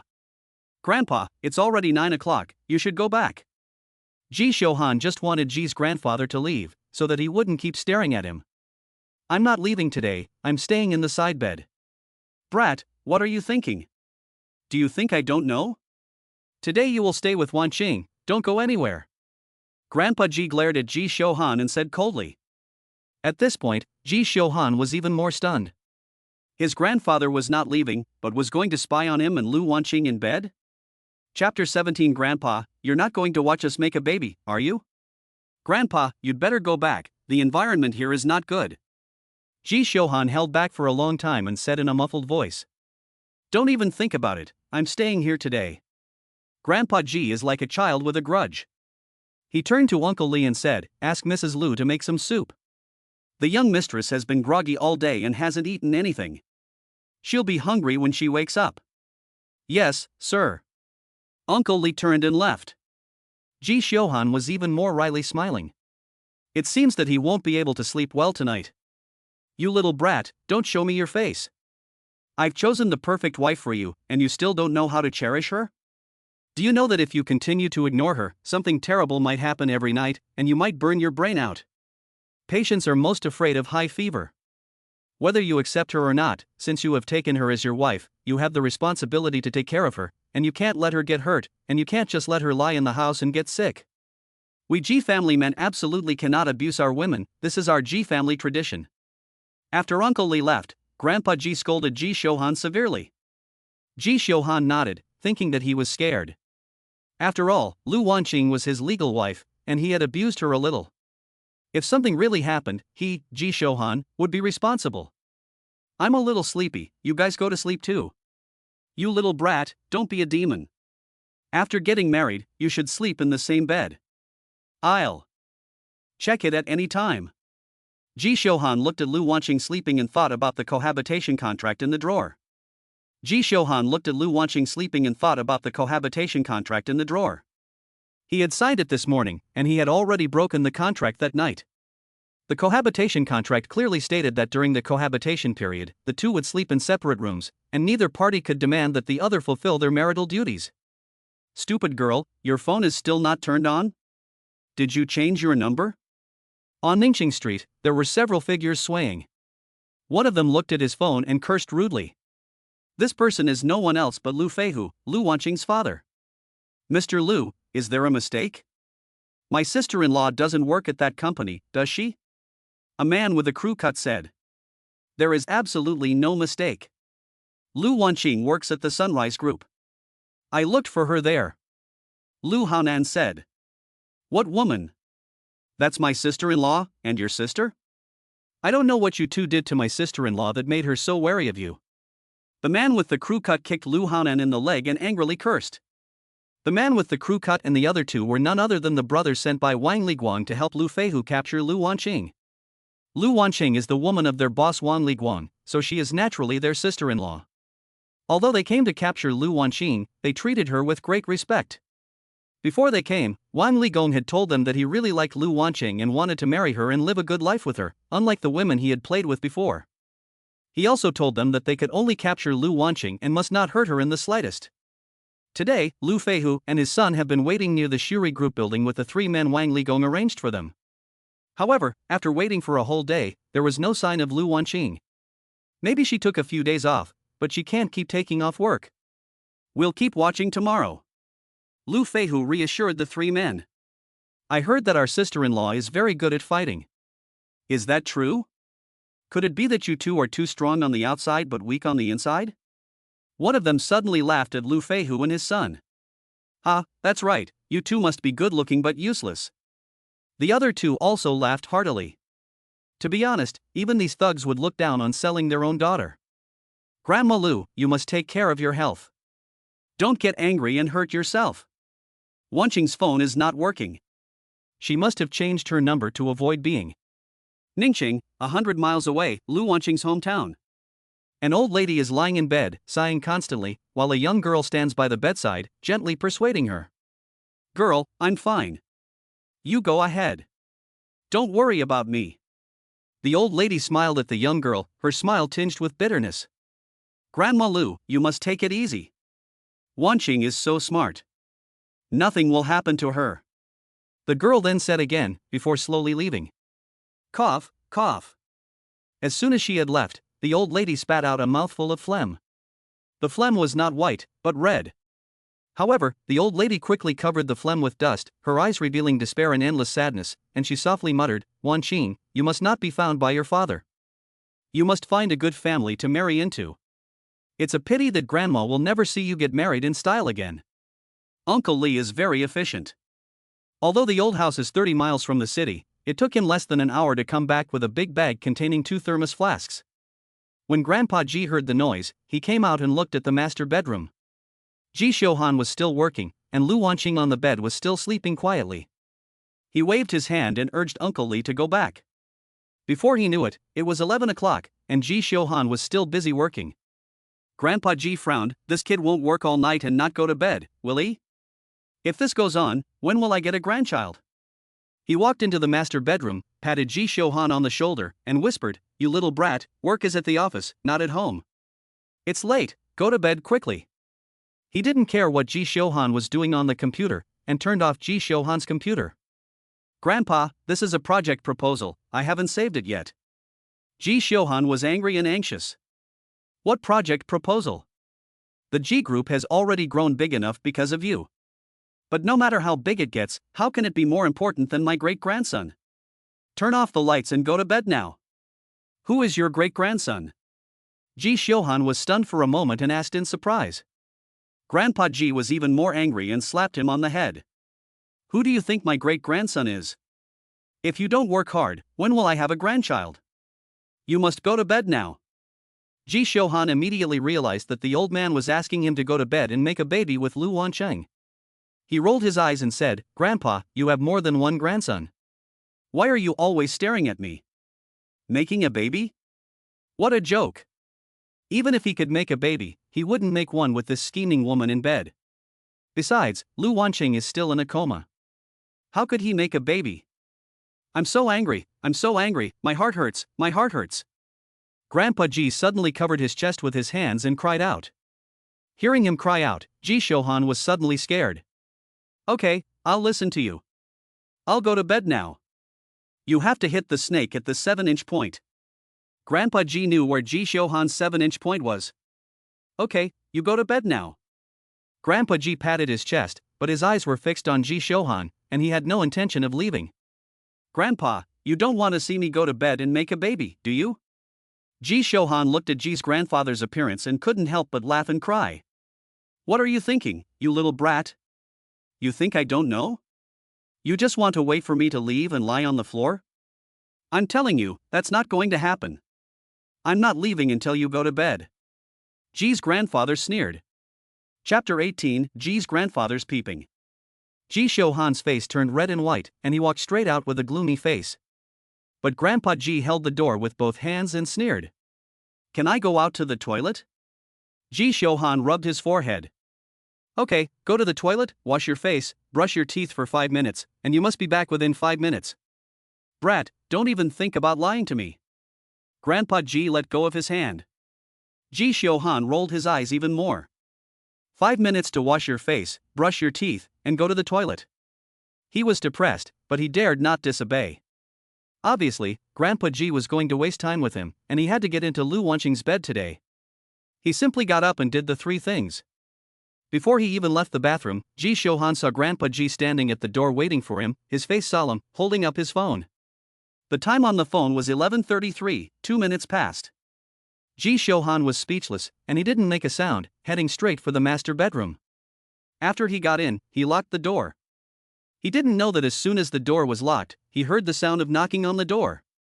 Ji Shouhan's forehead veins were throbbing, and when he opened the door, sure enough, Ji's father was standing at the door, smiling on his face. "You little brat, I have raised you since you were a baby, and you think you can hide your evil intentions from me? Go to sleep with your wife, and I will check on you at any time. Don't lock the door." After saying that, he walked straight to the side of the bed with his head held high, like a proud rooster. Ji Shouhan's face turned pale. He knew Ji's temper well, and if he locked the door again, Ji would definitely come back and knock on the door. "If you want to see, just take a good look." Ji Shouhan was so angry that he opened the door directly, turned off the lights, changed into his pajamas, and lay down on the bed. There was only one quilt on the bed, which had already been tightly wrapped by Lu Wancheng. In case the old man came to check on him again, he decided to take the plunge and pulled back the quilt, and then slid into it. As soon as he lay down, he felt a soft, bony body touching him, and he could smell a faint fragrance that was very pleasant. It wasn't the smell of perfume, but the scent of a natural flower. Ji Shouhan wrinkled his nose. He was always allergic to the perfume that women sprayed. Whenever a woman wearing perfume walks past him, he sneezes. As a result, the female managers at the headquarters of the group don't dare to wear any perfume to work, especially during meetings, and they remove the scent of perfume from their bodies. "What kind of perfume is this woman wearing that doesn't make me sneeze, and it smells so good?" After a long time, he didn't sneeze, and Ji Shouhan couldn't help but sniff his nose. This was also the first time he had smelled a woman's scent without being allergic to it. But before he could even breathe in the scent, he caught a glimpse of a shadow outside the door, leaning against the frame and peeking in. Ji Shouhan was speechless. This was his grandfather, the founder of the once mighty Ji Group and a legendary figure in Ningxing, and now he was doing something so voyeuristic. He would never be able to sleep tonight, and he would never be able to leave this woman or this bed. He didn't know that at this moment, Grandpa Ji was overjoyed. Sure enough, Ji Shouhan climbed into Lu Wancheng's bed, covered himself with the same quilt, and stretched out his hands to make 2 V signs. Grandpa Ji was 75 years old, and none of his 9 grandchildren had married yet. The mighty Ji family didn't even have a 4th-generation successor, and he had been anxious for a long time. Ji Shouhan lay there for a moment, not daring to move, for fear that Lu Wancheng would wake up. He looked at Lu Wanqing sideways and saw that she was lying on her back with long eyelashes covering her cheeks, like a small fan. Her small mouth was puckered together, tempting and delicious.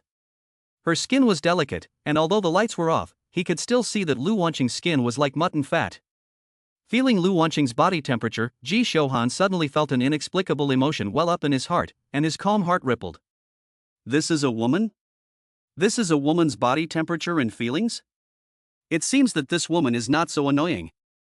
28 years, the first contact with a woman, and sleeping together, really gave Ji Shouhan too much of a shock. After a while of being distracted, he dared not move, for fear of waking Lu Wanqing. He closed his eyes tightly, not feeling sleepy at all, and the faint fragrance of Lu Wanqing kept entering his nose. This is a scheming woman, who is here for the Ji Group's billions of assets. All women are tigers. Ji Shouhan kept thinking ill of women in his heart, wanting to fall asleep as soon as possible. 1 sheep, 2 sheep, 3 sheep. No matter how he imagined Lu Wanqing's detestable character, his heart really moved, and he could no longer sleep. Counting sheep's heads is actually somewhat useful. 2001 sheep, 2002. Ji Shouhan was counting sheep's heads, and finally fell asleep intermittently. But then, all of a sudden, he felt something pressing down on his lower abdomen. The drowsiness that he had finally accumulated was suddenly awakened. When he reached out to touch it, it turned out to be a leg dangling over him. Coincidentally, part of the leg was still pressed against that spot. At this moment, the drowsiness that Ji Shouhan had finally counted out after counting sheep for more than 3,000 times disappeared in an instant. He tried hard to hold his breath and dared not move. He just hoped that Lu Wanqing would move her leg away as soon as possible. But then, after a while, Lu Wanqing next to him rolled over and directly hugged his neck, with her left leg and half of her body hanging over him like a big kangaroo, and her hands tightly clenched. At this moment, Ji Shouhan was pressed up against Lu Wanqing. Lu Wanqing's soft and fragile body made him even more restless and his breathing quickened. This woman, did she really roll over in her sleep and treat me like a big pillow, a big teddy bear? Or did she do it on purpose, deliberately seducing me in her sleep? Ji Shouhan shouted in his heart. Fortunately, they were both wearing pajamas. Even so, a strange fire welled up in Ji Shouhan's heart, making him somewhat out of control. Breathe deeply, breathe into the lower abdomen, calm your mind and quiet your spirit. Ji Shouhan shouted in his heart, reciting the mantra of cultivation. Sure enough, his heart was calmer. With this calmness, he felt the fragrance become more and more intense. He opened his eyes and looked sideways. At this glance, their faces were almost pressed together. Suddenly, Ji Shouhan couldn't help but look at Lu Wanqing's neckline, as if the fragrance was coming from the neckline. At a glance, it made his heart beat wildly. The scene of him coming back to open the door in the afternoon appeared in his mind in an instant. The beautiful scenery and the seductive curve all showed perfection. Lu Wanqing was still wearing the same pajamas, and she was still not wearing anything underneath. This woman is definitely doing it on purpose. She is seducing me. I, the great President Ji, absolutely cannot fall into this woman's trap. A red-skinned skeleton, no matter how beautiful a woman is just a skeleton. Ji Shouhan thought of Lu Wanqing as a skeleton, and suppressed the waves in his heart. He dared not move, and let Lu Wanqing hold him like this. Just as he was struggling, he saw a figure outside the door, peeking in and looking inside. Then, he danced and slowly closed the door. There was no doubt that it was Grandpa coming to check on them, and seeing them sleeping in each other's arms, he left happily. Chapter 19, Thrilling Co-Sleeping. In his entire life, Ji Shouhan had never been so thrilled as he was today. He felt like his blood was about to boil and explode. What was most frightening to Ji Shouhan was that Lu Wanqing was holding him, with most of her body pressed against him, and she was not being honest, occasionally rubbing her legs against him. This was like a spark, and it almost made Ji Shouhan spit out blood from his nose. Some parts were uncontrollably about to explode. He struggled, and under the abuse, Ji Shouhan could only continue to count the little white sheep. He didn't know how many little white sheep he had counted, and he didn't know how many times he had cursed the red powdered skeleton. As the night slowly deepened, the fire in his heart finally slowly subsided. 3,679, 3,680. Seeing that Ji Shouhan's consciousness was getting more and more blurred, he finally fell asleep. But in the midst of his drowsiness, suddenly, he felt a sharp pain in his waist, and his body flew off the bed and fell to the ground with a thud. Then, he heard a scream, "Rascal, who are you, and how did you get into my bed?" It was Lu Wanqing's voice. Suddenly, Ji Shouhan felt a sharp pain in his waist, and his head hit the floor, which also made a buzzing sound, and his eyes were filled with golden sparks. He had not yet recovered when he saw Lu Wanqing jump off the bed and right on top of him, her hands clasped tightly around his neck. She shouted angrily, "Who are you? How dare you insult your grandma?" Her tone was angry and urgent, as if she was about to cry. Cough, cough, I. Ji Shouhan was choking and could not cough for a long time. You? Are you Mr. Ji? Although Ji Shouhan did not come out, Lu Wanqing recognized his voice and quickly let go of his hand and jumped off him. Cough, cough. Ji Shouhan coughed twice and then slowly got up with his back aching. In the dark, the two of them looked at each other. Mr. Ji, didn't the third clause of the contract we signed say that we would sleep in separate rooms? How did you break the contract and climb into my bed? Please give me a reasonable explanation. After a while, Lu Wanqing finally came to her senses and asked with gritted teeth. It was because of that contract that Lu Wanqing's impression of Ji Shouhan completely collapsed. It wasn't me who climbed into your bed, but you who climbed into mine. Take a good look at where this is. Ji Shouhan whispered. After all, there is still Ji's father lying on the side, and he is really afraid that Ji's father will hear the noise from this side. Lu Wanqing came to her senses and looked around. It wasn't the side bed, but Ji Shouhan's master bedroom. Did I have a fever and go to the wrong room? Lu Wanqing asked in a low voice. She remembered the scene in the morning when Ji Shouhan was so unapproachable. It seemed that Ji Shouhan had never experienced a woman, or even been in love. He was just a shy boy who was too proud to admit his love. He didn't seem to have the guts to climb into his own bed and do something to himself. Ji Shouhan's face was serious, and he was thinking about how to explain, but he saw Lu Wanqing repeatedly saying, "I'm sorry, it seems that I've gone the wrong way. I don't have any improper thoughts about you, I'm just confused by the fever. Does it hurt? I'll rub it for you?" Lu Wanqing was very clear about her own skills. Just now, in a panic, she didn't hold back with that knee, and she hit it with all her strength. The force was so great that a normal man would have to lie down for a few days even if his waist kept on hurting. She was really afraid of hurting this annoying man. But when she reached out to touch his waist, he took 3 steps back, as if she were a man-eating tiger, and snorted coldly. "It seems you're fine, you're not hurt? That's great. I didn't expect you to be such a cold fish, but you're in good physical condition." Lu Wanqing was suddenly in a good mood. She didn't want to hurt Ji Shouhan, after all, he was Grandpa Ji's eldest grandson, and a husband and wife should be loyal to each other. "I'm not as weak as you think. Lower your voice." Just as Ji Shouhan said in a low voice. She saw Lu Wanqing pull her collar and looked at it. She said loudly, "I think I have a fever. I've been sleeping all the time. Did you do anything to me?" After all, she was only wearing a nightgown, and she wasn't wearing anything underneath. She really didn't want her innocent body to be taken by this annoying Mr. Ji in a daze, but she didn't know how she felt about it. This was a treasure she had cherished for more than 20 years. "Shut up and keep your voice down. Listen to my explanation slowly." Ji Shouhan reached out and covered her mouth. He really didn't want to disturb Grandpa Ji and let him see this joke.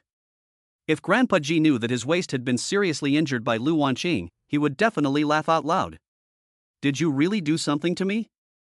Looking at Ji Shouhan's expression, Lu Wanqing's heart sank to the bottom of the valley. "Of course I didn't do anything to you. I am the most contract-abiding person, and I will never violate the contract. Besides, do you think I want to sleep in the same bed with you? You were so restless in bed that you almost crushed me to death. Also, do you know that because of your fever, it was so shocking that Grandpa came over in person and is sleeping in your bed next door?" Ji Shouhan finally found the opportunity to vent all his anger and frustration. If it weren't for the fear of waking up Grandpa Ji next door, he would have almost slammed the table. He really endured it hard. From 11 o'clock yesterday to 3 o'clock in the morning, for hours, he counted the little white sheep and scolded the red powder skeleton. He barely got through it, and was just about to fall asleep when she kicked him in the waist with her knee and he fell to the ground.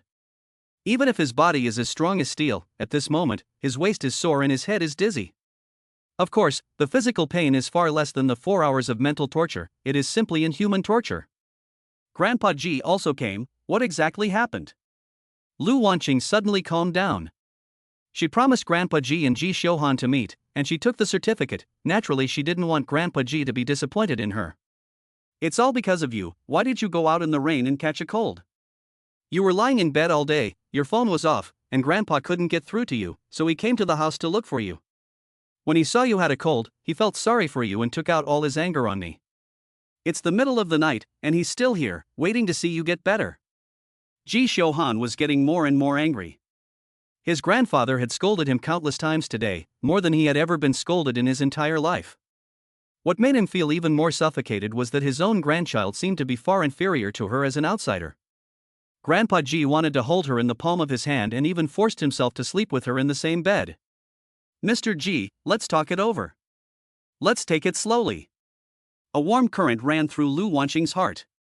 Grandpa Ji was really too good to her, just like a real grandfather. In this strange Ningxiang, Grandpa Ji was the first person to be genuinely good to her. Ji Shouhan briefly recounted what had happened that day, including the fact that Grandpa Ji had forced them to sleep in the same bed. He had to prove his innocence and show that he had not deliberately violated the contract, but had been forced to do so. It's not that I want to take advantage of you, it's not that I want to sleep in the same bed with you, it's out of necessity.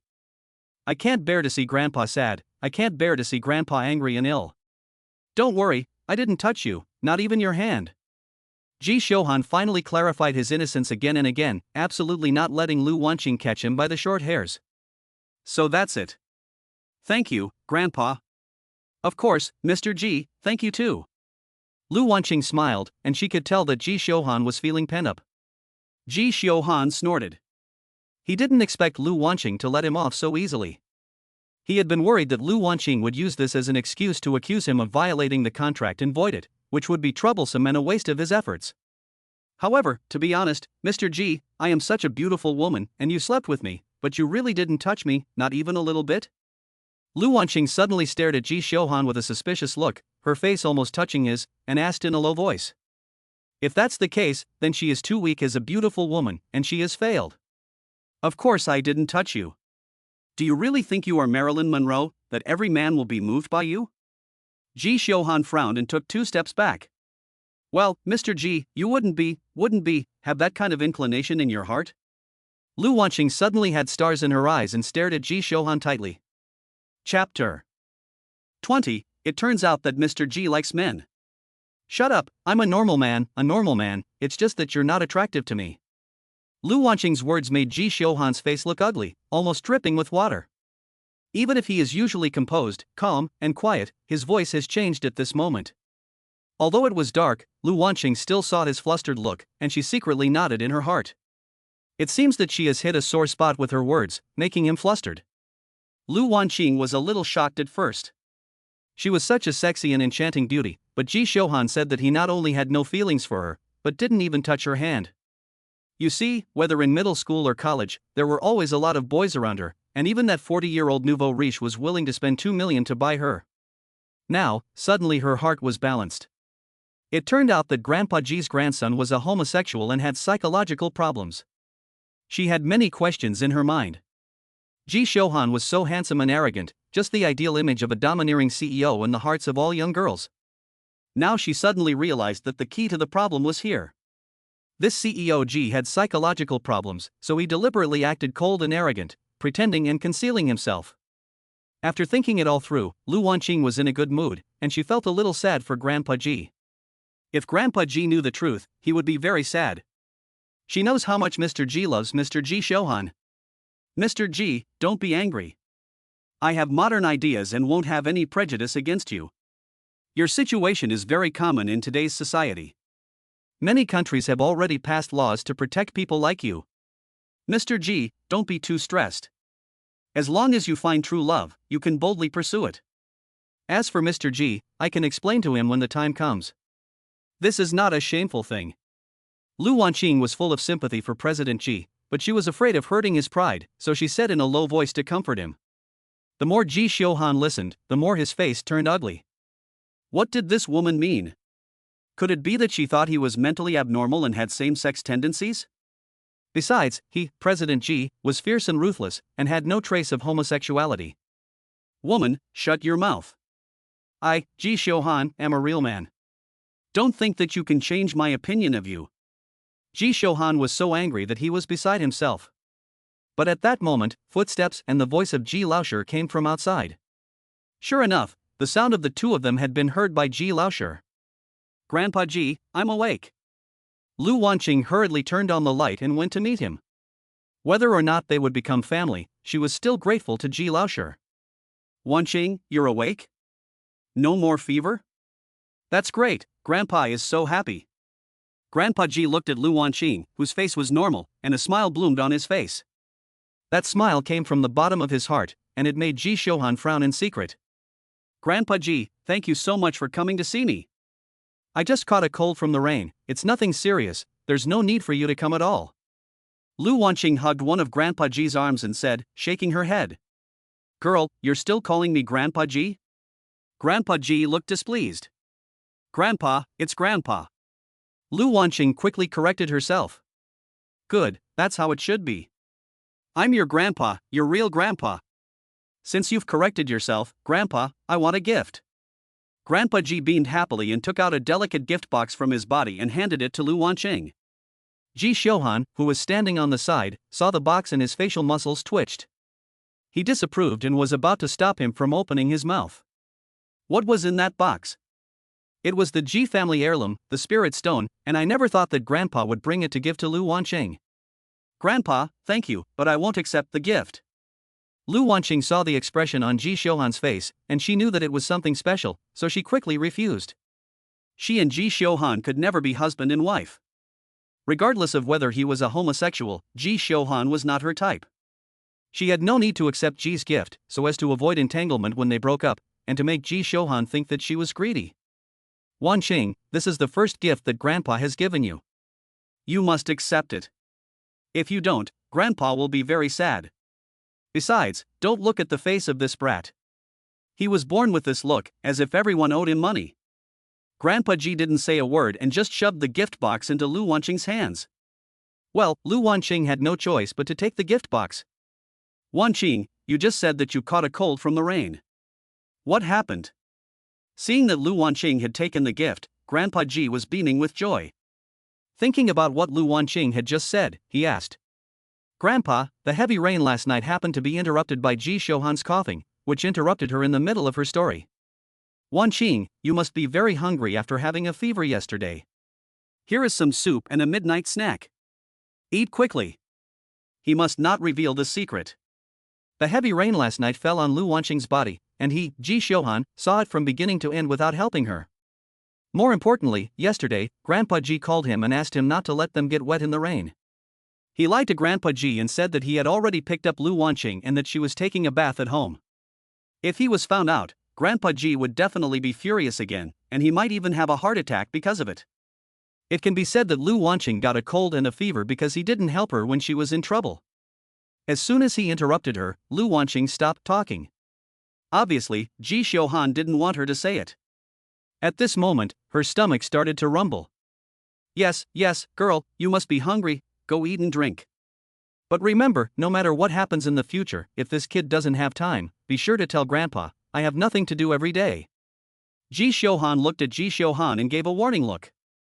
Ji Xiuhan's heart sank even more. Old people are smart, obviously Ji Xiuhan found something wrong. Thank you, Grandpa, thank you. Lu Wanqing was even more moved. What are you still doing there? Hurry up and bring your wife some food and drink. Do you want me to do it myself? Grandpa Ji nodded, but he scolded Ji Xiuhan. Ji Xiuhan hurriedly turned around and left, bringing the 2 thermos bottles and placing them on the dining table. This is something that he, the CEO Ji, has never done before.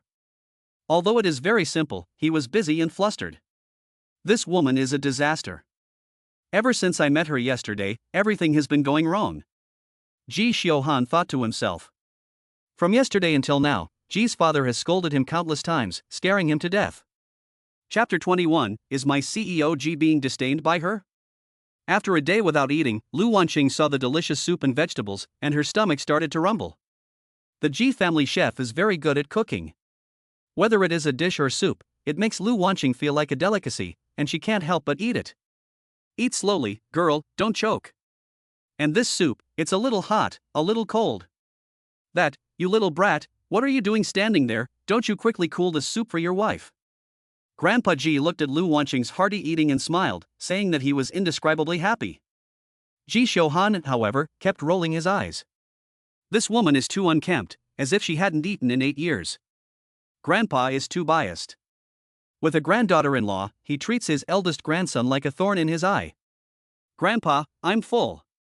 In just 10 minutes, Lu Wanqing had eaten all the food and soup that Uncle Li had brought, and she looked at Grandpa Ji with a smile. You little girl, you really must be hungry. It's all because this brat hasn't taken care of you for a day, and you've been wronged. Grandpa Ji said with a smile, and at the same time scolded Ji Shouhan. Ji Shouhan was even more frustrated and even more displeased with Lu Wanqing. It's already past 3 o'clock in the morning, and I'm not going to keep you two young lovers up. Good boy, take a shower and get a good night's sleep. Ji Shouhan gave Ji Shouhan a warning look. The meaning was clear: kid, don't make trouble, he's still going to check on the room. Lu Wanqing was not polite, took a shower, felt comfortable all over, and went into the master bedroom. Ji Shouhan was waiting for her, but he didn't go to bed. Instead, he sat quietly at the desk, his face grim, looking like a stranger. Mr. Ji, thank you so much for inviting a doctor to see me. Lu Wanqing didn't care about Ji Shouhan's expression and smiled. Mr. Ji had already told her that Ji Shouhan had invited a doctor to come. Humph. Ji Shouhan snorted, still with a cold expression. Mr. Ji, you are so handsome and kind-hearted, don't always look so serious, like an iceberg. Lu Wanqing rolled her eyes. Lu Wanqing, bringing you into the master bedroom was not a breach of contract on my part, it was out of necessity. You can see that Grandpa has been supervising us. Who knew? Ji Shouhan's cold voice rang out. As the president of the Ji Group, he has the most contractual spirit and is most concerned about integrity. He forced Lu Wanqing to sign a cohabitation contract in the morning, and less than half a day later, he broke the contract himself. He was worried that Lu Wanqing would take the opportunity to tear up the contract. I understand. After all, you don't want your grandfather to know your situation. Lu Wanqing nodded repeatedly, and didn't mention the contract. Ji Shouhan heard this and let go of his heart. However, he felt that Lu Wanqing's words were a bit strange, but he didn't know where it was strange for a while. That gift that Grandpa gave you just now. Ji Shouhan thought of the gift box again. Don't worry, Mr. Ji, I won't take this gift. After all, it's impossible for the two of us. I'll give it back to you now, and you can give it back to Grandpa so that he can give it to another granddaughter-in-law. Lu Wanqing handed the gift box directly to Ji Shouhan. Ji Shouhan was greatly surprised. Lu Wanqing didn't open the box from beginning to end, and didn't know if the gift was precious or not. She handed it over casually, as if it were garbage. He also felt uncomfortable about what Lu Wanqing had said, as if it was not him who was rejecting Lu Wanqing, but rather Lu Wanqing who was rejecting him. Ji Shouhan hesitated for a moment, and instead of taking the gift box, he said lightly, let's leave it with you for now, so that Grandpa won't find out. He didn't know what Lu Wanqing meant. If he really took it back, maybe this woman would tell Grandpa, and Grandpa would get angry again. That's fine. I'll keep it here for now. However, I don't have a place to put it, so I'll put it in the drawer of the master bedroom. Lu Wanqing was also straightforward, and directly put the gift box in Ji Shouhan's desk drawer. Aren't you curious about what's in the gift box? Ji Shouhan finally couldn't help but ask. However, he immediately regretted it. If this woman knew how valuable the gift was, or if she had it appraised by an expert, I'm afraid she would never give it back to him. There's nothing to see. What's mine is mine, and no one can take it away. What's not mine is not mine, and I don't want it even if it's given to me. I think that gift is quite precious, and it was specially left for my granddaughter-in-law by my grandfather. But it's not for me. Lu Wanqing smiled lightly, as if nothing had happened. Is this woman still acting? Ji Shouhan felt even more uncomfortable. It seemed that Lu Wanqing had never looked at him, and she greatly despised him. However, after a glance at Lu Wanqing, she was still wearing her pajamas, and she was still not wearing underwear underneath. You sleep in bed, and I'll sleep on the floor. After all, Lu Wanqing is already better, and Grandpa Ji is unlikely to sneak into the room again. Although he doesn't like Lu Wanqing, as a man, President Ji has his own qualities and pride. Lu Wanqing looked at the floor. Although it was a wooden floor, there was not even a mat, let alone a quilt. He shook his head slowly. The bed is big, and there is no need to be crowded. Besides, Grandpa might come to check the room again. You still want to sleep with me? Ji Xiuhan looked at Lu Wanqing in surprise. After all, he had made it very clear that it was impossible for the two of them to be a fake couple, just for show for grandpa. Yes. I'm not afraid of being a girl, so what are you afraid of being a man? Besides, I'd rather not say it. Lu Wanqing looked as if she was taking it for granted, stammering and not finishing her sentence. The more Ji Xiuhan listened, the more he felt that something was wrong. It was as if he had just been kicked out of bed by Lu Wanqing's knee, and she had screamed and nearly burst into tears. Now, she was so calm. Why? Although he was puzzled, he didn't know what was wrong. He always felt that his heart was blocked. Okay, since you say so, then we'll sleep in the same bed. Ji Xiuhan gritted his teeth. Lu Wanqing had already said all she wanted to say, and if he refused her now, he would really not be a man. Besides, President Ji believed in his own self-control, and he would not lose to a woman like her. He wanted to see what this woman wanted to do to him. Then please, Mr. Ji. Lu Wanqing looked at Ji Xiuhan with a smile, jumped onto the bed, and slept on the right side of the bed. Ji Xiuhan was not to be outdone, turned off the lights, and climbed into bed on the left side. There was only one quilt, and Lu Wanqing pulled it over half of the bed, leaving the other half for Ji Xiuhan. However, Ji Xiuhan did not cover himself with the quilt, but lay flat on his back with his hands straight on either side of his body. Lu Wanqing looked sideways at Ji Xiuhan's nervous and stiff appearance, and sighed inwardly. Such a cold and handsome man, how could he be a homosexual? It's a waste of such a body and face. Judging from his nervous appearance, his role must be zero, what a pity. Lu Wanqing had never encountered a homosexual before, but she was a university student after all, and she knew what gay men were like. She had already decided that Ji Xiuhan was a zero character. This kind of character has a serious tendency to be feminine, completely treating himself as a woman, liking men and not liking women. Even if a woman is sexy and charming, she has no attraction to such a person, but instead makes him jealous.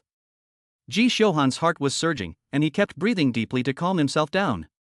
The faint fragrance that drifted from Lu Wanqing always made him feel intoxicated, making him restless. If Ji Xiuhan knew what Lu Wanqing was thinking at the moment, he would probably be so angry that he would execute Lu Wanqing on the spot. Chapter 22, Sharing the Same Bed and Pillow, Under the Same Blanket. Lu Wanqing had slept for a whole day, but she was not sleepy at all. She kept looking at Ji Xiuhan from time to time, and images kept appearing in her mind. She kept thinking to herself, I wonder what kind of man Mr. Ji likes.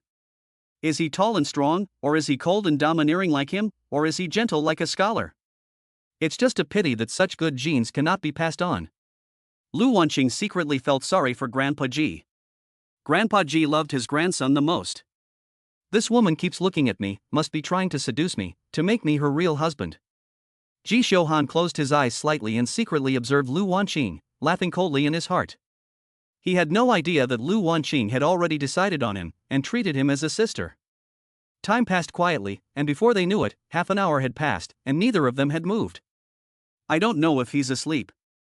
I have to go to work tomorrow, so I can't let him catch a cold, even if he still rejects women and doesn't want to be close to me. After all, we have a 6-month marriage contract, and he has to earn money to support the family. Lu Wanqing thought to herself, and quietly lifted the other side of the quilt and gently covered Ji Xiuhan's body. Now the two of them are in the same bed, sharing the same quilt.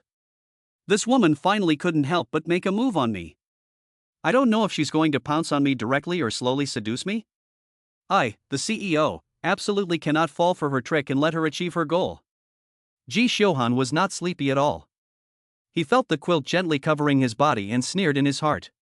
He had buckled his belt before going to bed, a French custom belt for self-defense, which was not so easy to undo. However, when Lu Wanqing covered him with a quilt, she turned over and slept on her side, not only not reaching out to him, but also giving him her back. Ji Xiuhan quietly opened his eyes and looked at the long hair floating on the pillow. However, as the night grew deeper, he heard Lu Wanqing's gentle snoring. This woman fell asleep again? She didn't attack me? Could it be that she is a pig? The expected event did not happen, and Ji Xiuhan suddenly felt relaxed, but also slightly disappointed. He was daydreaming and fell asleep without realizing it. He didn't know when he woke up, but when he did, he felt short of breath. A soft, bony body was pressed against him, and it was clinging to him. He was overwhelmed with passion, and the sweet smell of her body was tantalizing. What's more, it was 6 o'clock in the morning, and at 6 o'clock, the sun was just rising, which was also the time when young men were most likely to get excited. Almost instantly, his body had a strong reaction. This is not something he wants to think about, but a human instinct. Sure enough, this woman is playing hard to get. At the critical moment, she climbed onto him. Ji Xiuhan was sad. After a while, Lu Wanqing didn't make any moves. Her breathing was steady and calm, as if she was really asleep. This woman, is she not pretending? Is this her habit, to like sleeping with someone? The thought of sleeping with someone made his heart inexplicably a little blocked. After suffering for several minutes, the woman in his arms did not move at all, and her body did not move at all. He was sure that Lu Wanqing was really asleep and was not deliberately seducing him. Suddenly, he was greatly disappointed. This woman could sleep with such a peerless beauty like me, and she didn't have the slightest heart for me? Getting up at 6 o'clock was his unwavering habit, and at this moment, he didn't want to get up. However, this position was too torturous for him. After only a few minutes, he could no longer bear it and had to solve it. He couldn't let himself explode.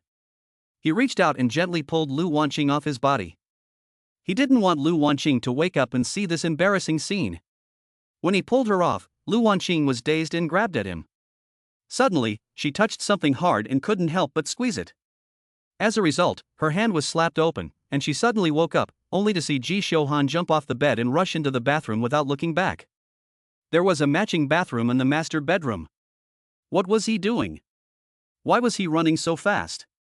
Was he in a hurry to pee?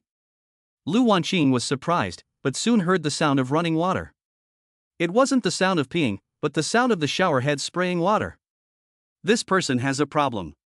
He gets up early in the morning and goes to the bathroom. Could it be that this is the legendary cleanliness fetish?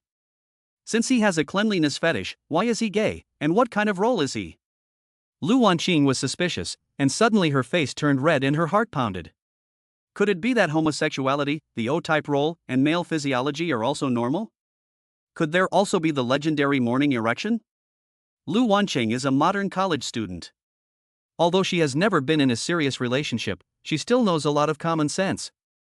Lu Wanqing thought about the action just now, blushing and pounding her heart, and she recovered to normal in just a moment. After all, Ji Xiuhan is not a normal man. To put it bluntly, he is a sister, and he is a little special physiologically, so what is there to be shy about? Lu Wanqing slept for 2 full days, and she didn't feel sleepy, so she got up directly. Yesterday when she signed the contract, she said that she would not take advantage of Ji Xiuhan, and that Ji Xiuhan would pay for living expenses, so she would take care of the housework and make him something to eat in the morning. Moreover, Grandpa Ji is also at home, and she can't let Grandpa Ji be disappointed in her and say that she is a lazy girl. After Lu Wanqing got up, she saw that the side door was open and Grandpa Ji was gone. There was a note on the table, saying that Grandpa Ji had gone and that the young couple should work hard to give him a big, fat grandson next year. Lu Wanqing blushed. She knew that Grandpa Ji must have secretly opened their door and looked in. Just as she had thought, Grandpa Ji woke up at around 5 o'clock in the morning, tiptoed, opened the door to the master bedroom, and glanced in. But he saw the two of them hugging each other in bed, wrapped in a quilt, and not the cold Ji Xiuhan lying on the floor as he had imagined. At this, Grandpa Ji was overjoyed, and he stretched out his hands and made 2 capital V's, quietly closed the door, covered his mouth, and left Ji Xiuhan's house. Lu Wanqing came to the kitchen, but it was empty, with no ingredients. She looked in the fridge, but it was also empty. This man never seems to cook for himself. She changed her clothes, picked up her phone, and then realized that it was broken. She shook her head and threw it aside. She looked in her pockets, and luckily there was still some cash, so she went straight out the door. Ji Xiuhan was hot and bothered, and even a cold shower couldn't cool down the fire in his heart. He is strong, and it took him 20 or 30 minutes to cool down and calm down. Mr. Ji is different from ordinary people. He took a long shower in the morning. It was already past 6:40, and Lu Wanqing had bought 2 bags of rice porridge and fried dough sticks. She sat in the dining room waiting for Ji Xiuhan. After waiting for a long time, she saw no sign of Ji Xiuhan coming out. If he didn't come out soon, the food would get cold. Lu Wanqing, in desperation, went to knock on the bathroom door to hurry Ji Xiuhan. Before she could knock, the bathroom door suddenly opened. The two of them almost simultaneously let out a cry of surprise, and Ji Xiuhan was flustered, wrapping a towel around his body. Lu Wanqing covered her eyes with both hands, but her fingers slipped open and she peeked over them. Because just now she had seen a strong and handsome body with 8 abs, which was so attractive that it almost made her drool.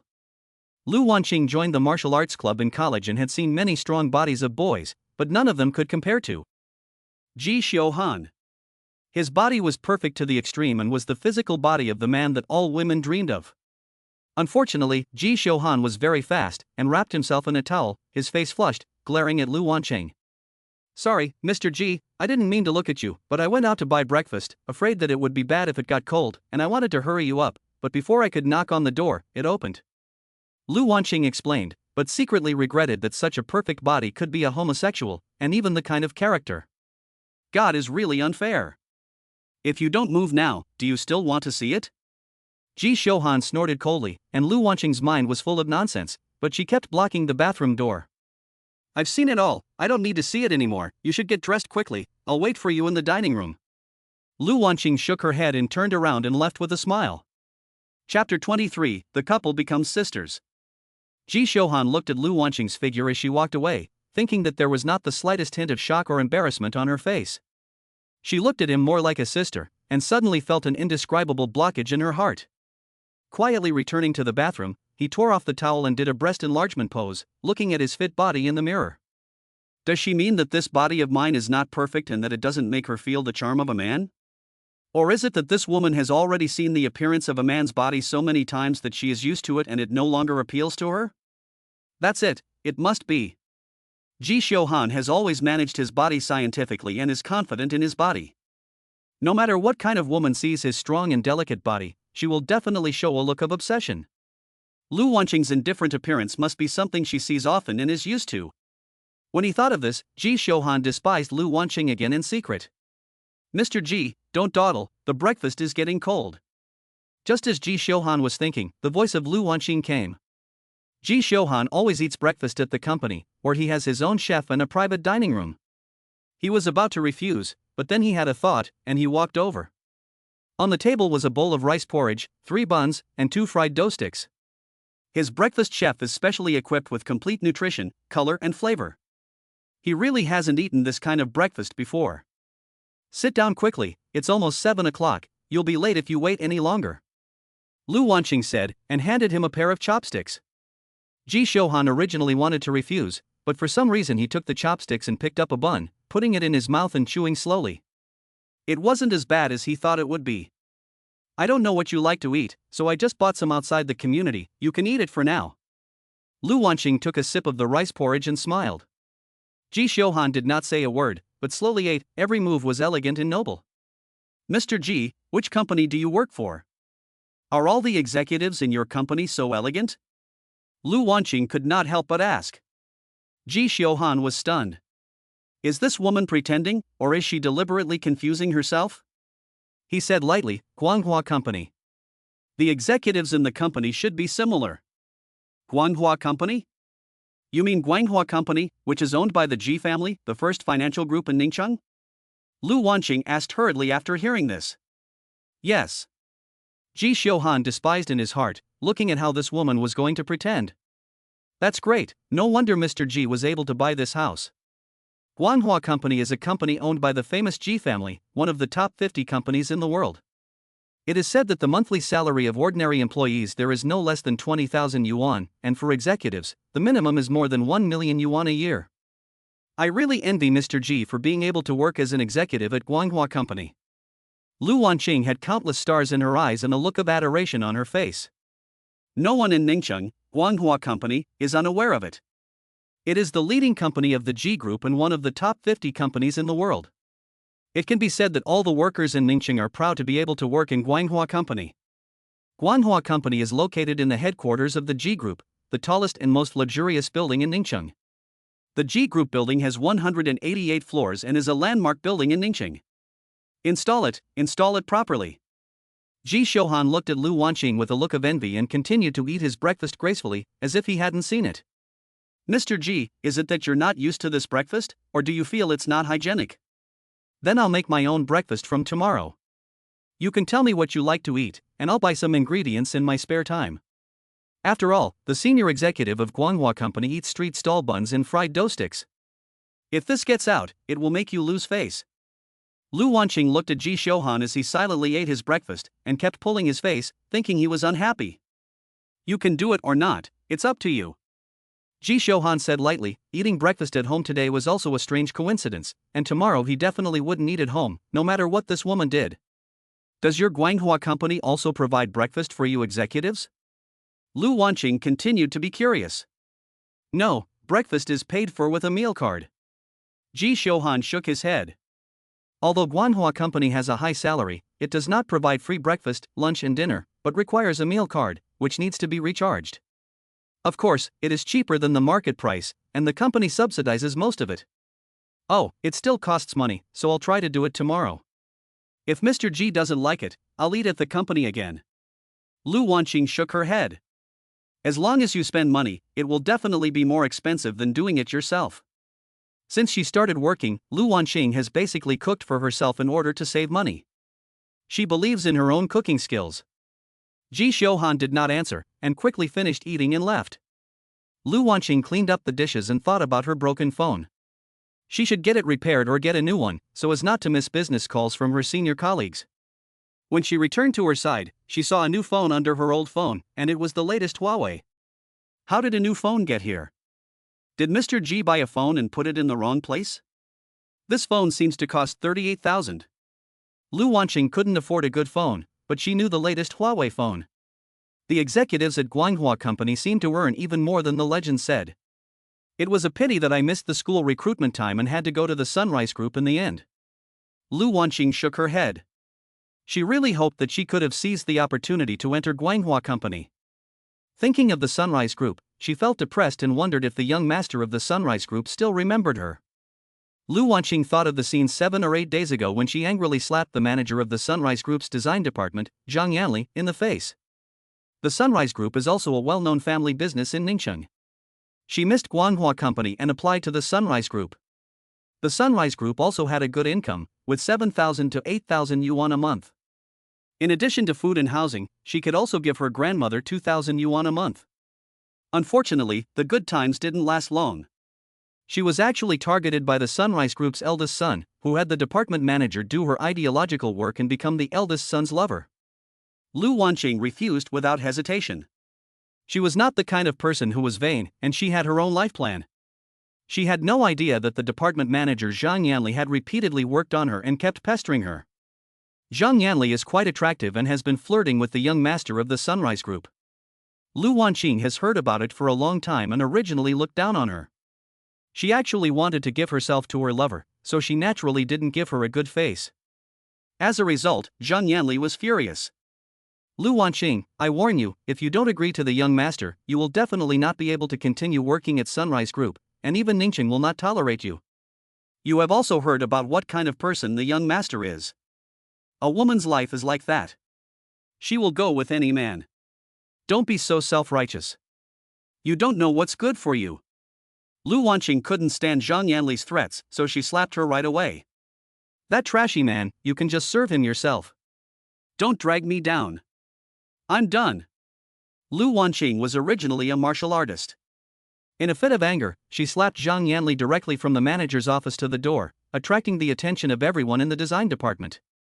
Zhang Yanli had a high-handed palm print on her face, lying on the ground dizzy and unable to get up for a while. Lu Wanqing's angry voice echoed throughout the design department, and everyone stared at Lu Wanqing as she walked away. Everyone knew about Zhang Yanli and the young master of the Sunrise Group. Recently, the young master had been running to the design department, surrounding Lu Wanqing, and everyone knew that Lu Wanqing would surely give in.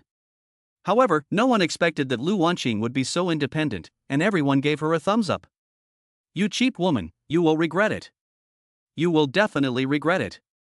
Zhang Yanli, who was lying on the ground, was ashamed, screaming hysterically. Lu Wanqing shook her head. The scene a few days ago was still deeply imprinted in her mind. She had resigned in anger and had not found a suitable job since then. Chapter 24, The Vicious Woman Zhang Yanli. Lu Wanqing slapped Zhang Yanli in anger that day, rushed out of the Sunrise Group, and did not go through the formalities of leaving. The Sunrise Group still owed her more than half a month's salary, but she really didn't want to go into the building again to get her half a month's salary. Let's get a cell phone first. Maybe sister has another business, and she hasn't called grandma in 2 or 3 days. Lu Wanqing said to herself, and soon left the neighborhood. She took a taxi to the car repair shop to pick up her electric scooter, and then headed straight to a cell phone store. My dear father-in-law, has my wife not been found yet? 3 days, that's September 24th. Lu Feihu, who had been waiting at the intersection far from the Shuri Group building, received another call from Wang Ligong. We are looking. Don't worry, we will definitely find her without delaying our business. Lu Feihu's voice trembled. You useless fellow, you must find her tomorrow. Otherwise, you and I are through. Wang Ligong said coldly. He had already arranged for 3 of his men to come over, but he never expected that Lu Wanqing would just disappear into thin air, and they could not find her anywhere. The invitations had all been sent out, more than 3,000 of them, and they were waiting for the big day. If the bride disappeared, then he would lose face big time. What should we do now? Lu Feihu looked at his son with fear, and then looked at the 3 men who were accompanying him. That's Wang Liguang's man. Are you sure you're not mistaken? Your sister-in-law doesn't work here at all, does she? The 3 men were also very annoyed. Wang Liguang had arranged for them to come here, and had told them over and over again that they must find Lu Wanqing, and must not make any mistakes. They had been here for more than a day, and had not even seen a ghost of Lu Wanqing. Wang Liguang had even called them more than 10 times. Who are those people, and why are they always hanging around the entrance to our company? At 8 o'clock, under the Shuri Group building, a man pointed at Lu Feihu and the others and asked, Mr. Lu, those people are from the countryside. They came to our company 2 days ago and caused trouble, and we taught them a lesson. A security guard hurriedly said. Mr. Lu is the manager of the Shuri Group's security department. How dare a few country bumpkins cause trouble at the Shuri Group? Mr. Lu was surprised. One of the country bumpkins said that his daughter works in our group and wants to find his daughter. The funny thing is that he couldn't even get through to his daughter on the phone, so he was obviously causing trouble. So we beat them up and made sure they couldn't get near the Sunrise Group building. But the men wouldn't give up and were still hanging around. A security guard hurriedly told the story of that day. Is there such a thing? Keep an eye on them and make sure they don't get near the company. Mr. Lu shook his head. He didn't believe that the man's daughter worked at Sunrise Group either. After Mr. Lu had just left, a woman walked up to the security guard and said, a man is looking for his daughter. He said his daughter works at our company.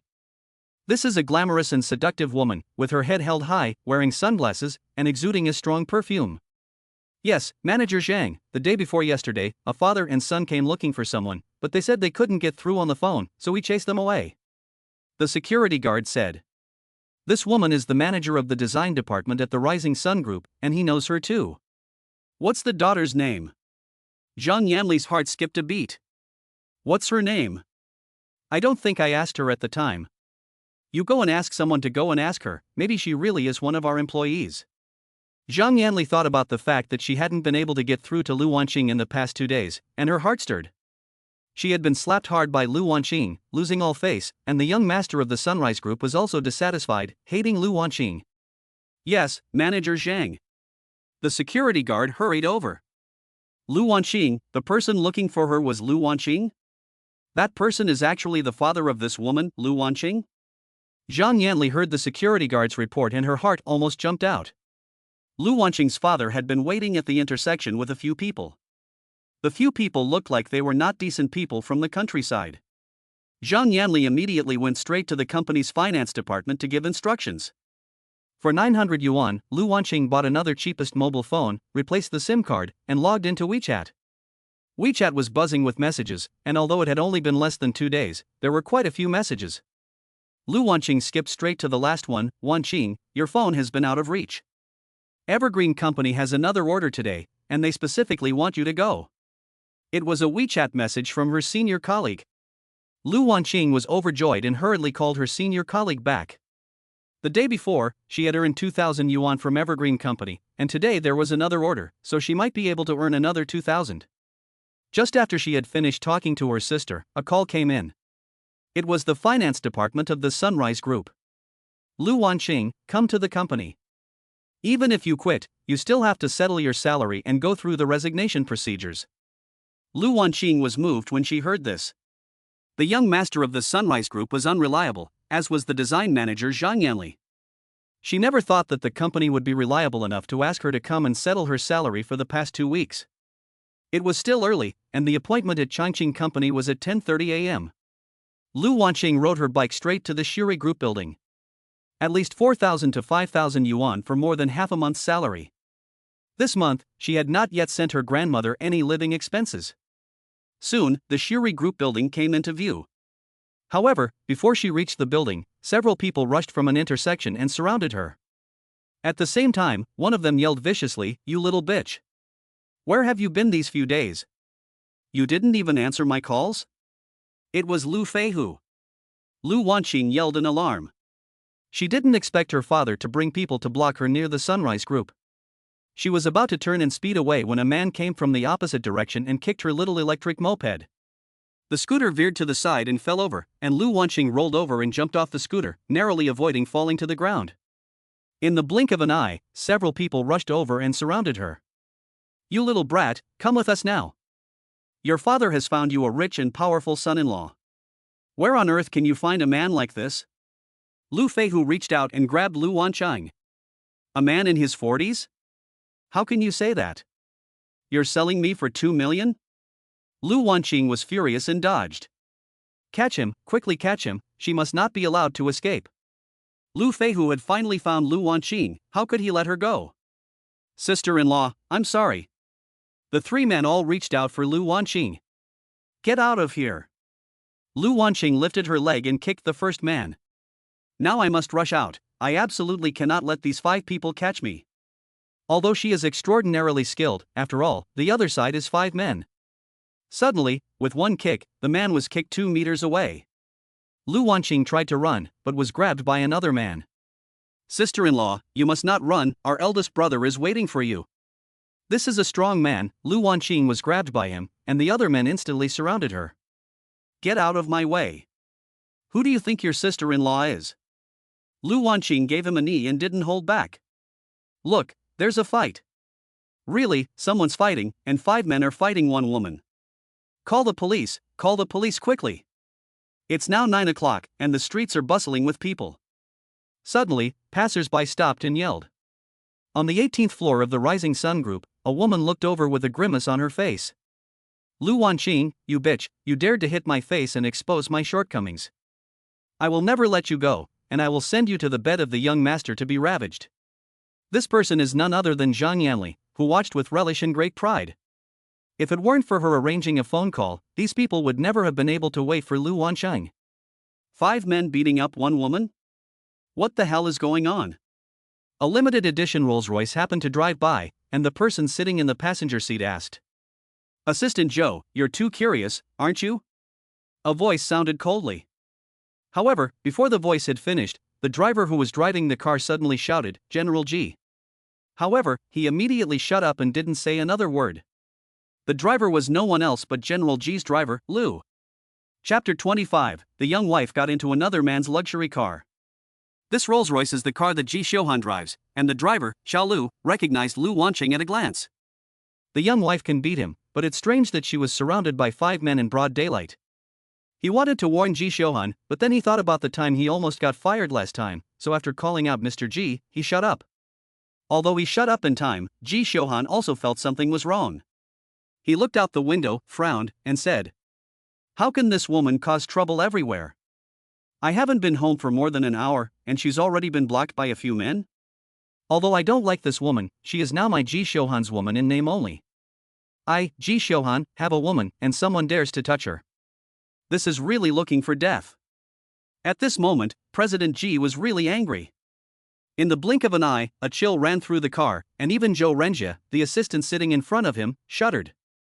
"Mr. Ji, do you know that woman?" Zhou Renjie was too familiar with Ji Xiuhan. He was his partner and friend for many years, and he knew every move Ji Xiuhan made, even a glance. Obviously, Ji Xiuhan was furious at this moment. "I don't know, but in broad daylight, 5 men bullying a woman, what kind of decency is this? Lu, you go down and handle it." Ji Xiuhan said coldly. Lu went down to handle it, but it wasn't his assistant Zhou De who went to handle it? Zhou Renjie was stunned. Normally, this kind of thing is handled by his big assistant, otherwise, what's the use of having an assistant? Yes, Mr. G. Lu opened the car door without hesitation. However, at this moment, they saw a man rushing down from a Ferrari parked not far from them, heading straight for a few people. Wait a minute. Ji Xiuhan was stunned. The man was in his 30s, with a strong body, and in a few steps he rushed to Lu Feihu and the others, shouting, "What do you people want to do in broad daylight?" He reached out his hands and put Lu Wanqing behind him, just like an old hen protecting her chicks. "Mr. Mo, is that you?" Lu Wanqing, who was in the middle of a fight, froze, and her face turned red. This man in his 30s was no one else but the president of Changqing Company. Although 5 people surrounded Lu Wanqing, it was really not easy to catch her. Lu Wanqing had already opened a gap and was about to rush out, but she didn't expect President Mo to come, which was embarrassing. "He is my daughter, this is our family matter, who are you to meddle in our business?" Lu Feihu shouted loudly and grabbed Lu Wanqing again. "He is your daughter? Someone like you also has such a beautiful daughter?" "Nonsense."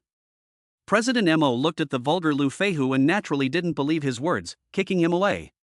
President Mo is also a martial artist. These people are obviously not good people, so call the police and arrest them.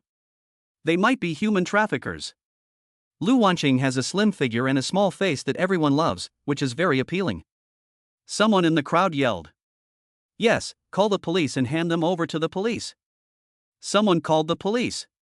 Someone came forward, and many people immediately rushed over to separate Lu Feihu and the others from Lu Wanqing. "Miss Lu, come with me quickly." President Mo pulled Lu Wanqing straight to his Ferrari and ordered his assistant to come down and deal with Lu Wanqing's little electric moped. Lu Wanqing looked at the crowd and wanted to leave quickly, so she naturally didn't refuse. In the blink of an eye, the Ferrari roared away, leaving Lu Feihu and the others yelling loudly. "Mr. G, we are now weak," asked. All this is unexpected, and a man in a Ferrari came out of nowhere to snatch away the wife of the great President Ji. Let's continue. After a while, 4 words came out of Ji Xiuhan's mouth. However, Xiao Lu and Zhou's assistant both felt the piercing cold air surging in the car. The great President Ji was obviously angry, and he was super angry. Lu knew the reason. President Ji's wife had been taken away, so of course he was furious. Zhou was confused, but he knew that this woman was definitely related to Ji Xiuhan, and the relationship was extraordinary. Thinking of the woman's slender figure and charming face, he sneered in his heart. Could it be that President Ji had fallen in love with this woman? Mr. Ji, although that woman is dressed in ordinary clothes, she is naturally beautiful, sexy, and pretty. If she dresses up nicely, she will definitely be a beauty. Even I, Zhou Renjie, am very excited when I see her. Zhou's assistant smiled and said. He knew everything about Ji Xiuhan, but he never expected that a woman he had never seen before would suddenly appear and make Mr. Ji so angry. Zhou's assistant, you really dare to say that this is Mr. Ji's wife? Lu secretly despised him. Of course, he would never interfere with the affairs of the CEO, and he would never remind assistant Zhou. After Zhou Renjie's voice fell, he didn't hear a response from the CEO, but he felt as if a pair of sharp blades had pierced his back, making him shudder involuntarily.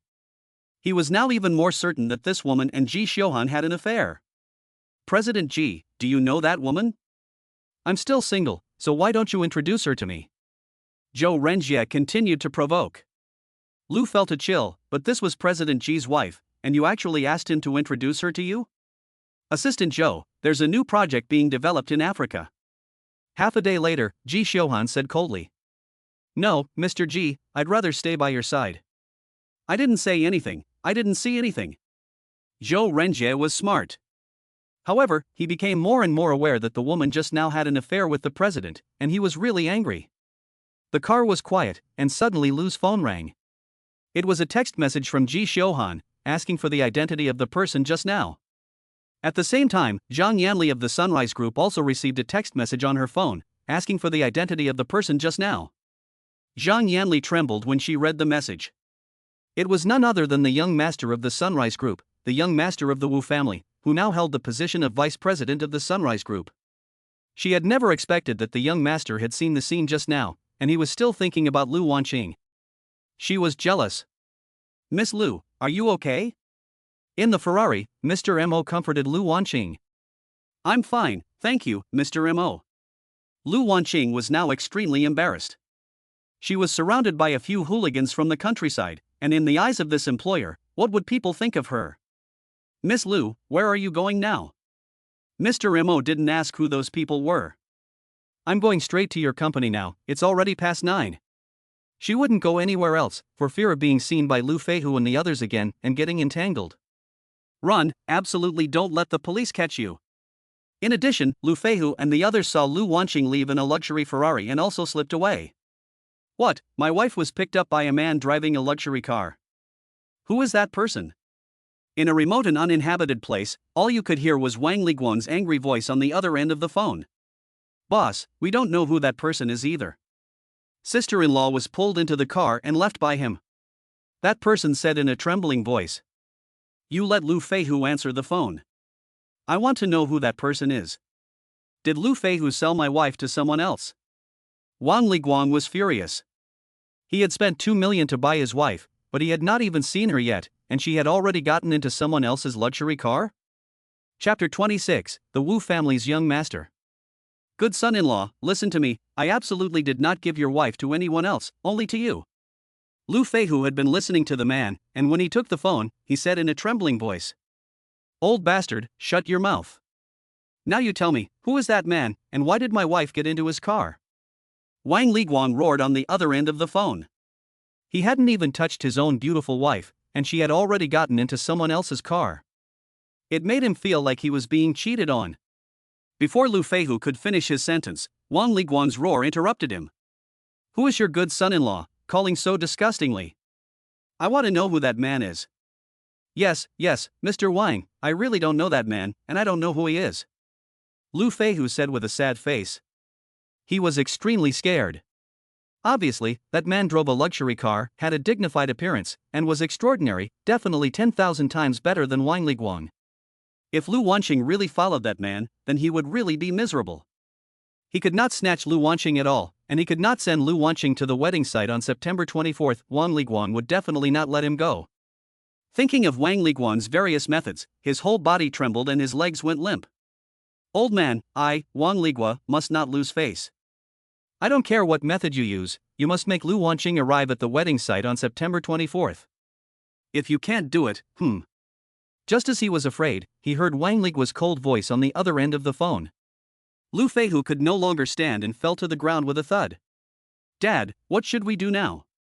Lu Hanan also had a bad look on his face and hurriedly helped Lu Feihu up. Before he could help him up, there was a loud slap on his face. Lu Feihu was hysterical. How could I have such a useless son? If I don't make it, you won't make it either, right? Dad, I don't want this either. Otherwise, we'll give the 2 million back to my brother-in-law. Lu Hanan was crying. Marrying a daughter-in-law, buying a house, or saving your life is more important. You're ignorant. You think you can get your money back now? Our boss is the most proud person, can 2 million buy back his pride? A bald man sneered.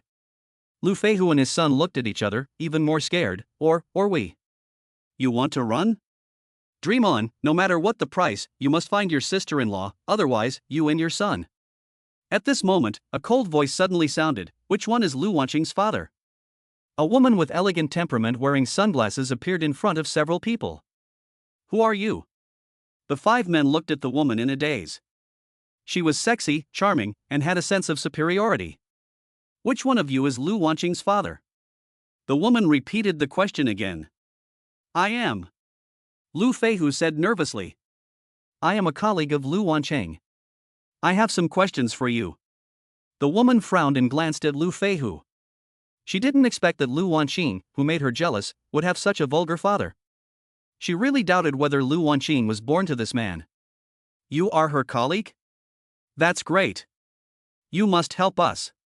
Lu Feihu and Lu Hanan, father and son, were overjoyed. The other 3 people also surrounded them. It's easy for me to help you, but you have to tell me what happened to you. Why did you arrest Lu Wanqing? That woman is no one else but Zhang Yanli. Cough, this is a bit difficult to say. Lu Feihu's face was not looking good. After all, this is Lu Wanqing's colleague, he really can't say that he sold his daughter. I just want to help you out of goodwill, so just forget it. Zhang Yanli smiled indifferently and turned to leave. No, boss, don't go, you must help us, we'll tell you everything. Lu Hanan stopped Zhang Yanli. No matter what the cost, you must find Lu Wanqing. This is a matter of life and death for them. Ha, Lu Wanqing, this bitch, was actually sold by her father for 2 million to a nouveau riche? That really makes me laugh. I must let Lu Wanqing be caught by her father and given to that nouveau riche, to become that nouveau riche's woman. How dare she compete with me for a man, and make Wu Dishao remember her? Zhang Yanli's heart was simply bursting with joy. Although she was ordered by Wu, the boss of the Sunrise Group, to persuade Lu Wanqing to change her mind, she was very jealous. She was afraid that Wu would get rid of her after he got Lu Wanqing, because Lu Wanqing was younger and prettier than her. She owed her current position in the Sunrise Group to Wu, but she had even greater ambitions to become the wife of the boss of the Sunrise Group and rise to the top. If Wu Dishao gets Lu Wanqing, she will have a lot of resistance. Don't worry, I sympathize with you. Don't worry, I will help you. Give me your phone number, I will contact you at any time. As long as you do what I say, you can definitely find Lu Wanqing. Zhang Yanli comforted the others with sympathy. Thank you, Mr. President, thank you, Mr. President.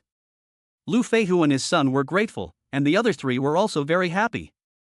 Mr. Ji, that man is the president of Chongqing Company. The eldest daughter-in-law met him the day before yesterday when she was translating for them. Today at 10:30, the eldest daughter-in-law is going to translate for Chongqing Company again, and the president of Chongqing Company specifically asked for the eldest daughter-in-law. Ji Xiuhan looked at the text message on his phone and frowned. Although he had never been in love, he could see a different look in the eyes of the president of Chongqing Company. What's more, a company president wouldn't go to save Lu Wanqing for no reason. Mr. Ji, this is the proposal for the export trade contract from Evergreen Company. Zhou Renji appeared before him at some point and handed him a proposal. Evergreen Company? Ji Xiuhan looked up at Zhou Renji. Yes, Evergreen Company, the contract for export trade, has already cooperated with our company once. Zhou Renji nodded and explained, after all, Evergreen Company is too small, it is normal that President Ji does not remember. This contract is invalid, and all cooperation with Evergreen Company is cancelled, and they will not be provided with any supplies. But Ji Xiuhan didn't even look at it, and directly ordered coldly. Mr. Ji, it is said that the president of Evergreen Company is young and capable, and the company has just started. The French market has already been opened, and the future is promising. Maybe it will be our excellent partner in the future. Zhou Renji was greatly surprised and continued to explain. Are you finished? Ji Xiuhan coldly interrupted him. Oh, no, I'm finished. Zhou Renji hurriedly changed his words. He sensed that something was wrong with Ji Xiuhan. It seemed that he had been restless since he saw that woman. Finish talking and get out. The cooperation with Chongqing Company is all stopped. Ji Xiuhan said sternly. Yes. Zhou Renji dared not explain any further and hurriedly walked out. That man, the boss of Chongqing Company? Last name Mo? A man with a cigar in his hand crossed his legs and lay in front of a luxurious desk. Yes, sir. A woman said sweetly, but she was nowhere to be seen. What kind of company is Evergreen? I haven't heard of it. It's a company with assets of 50 million, mainly trading. Mainly trading? Check out what kinds of trade and which companies it cooperates with.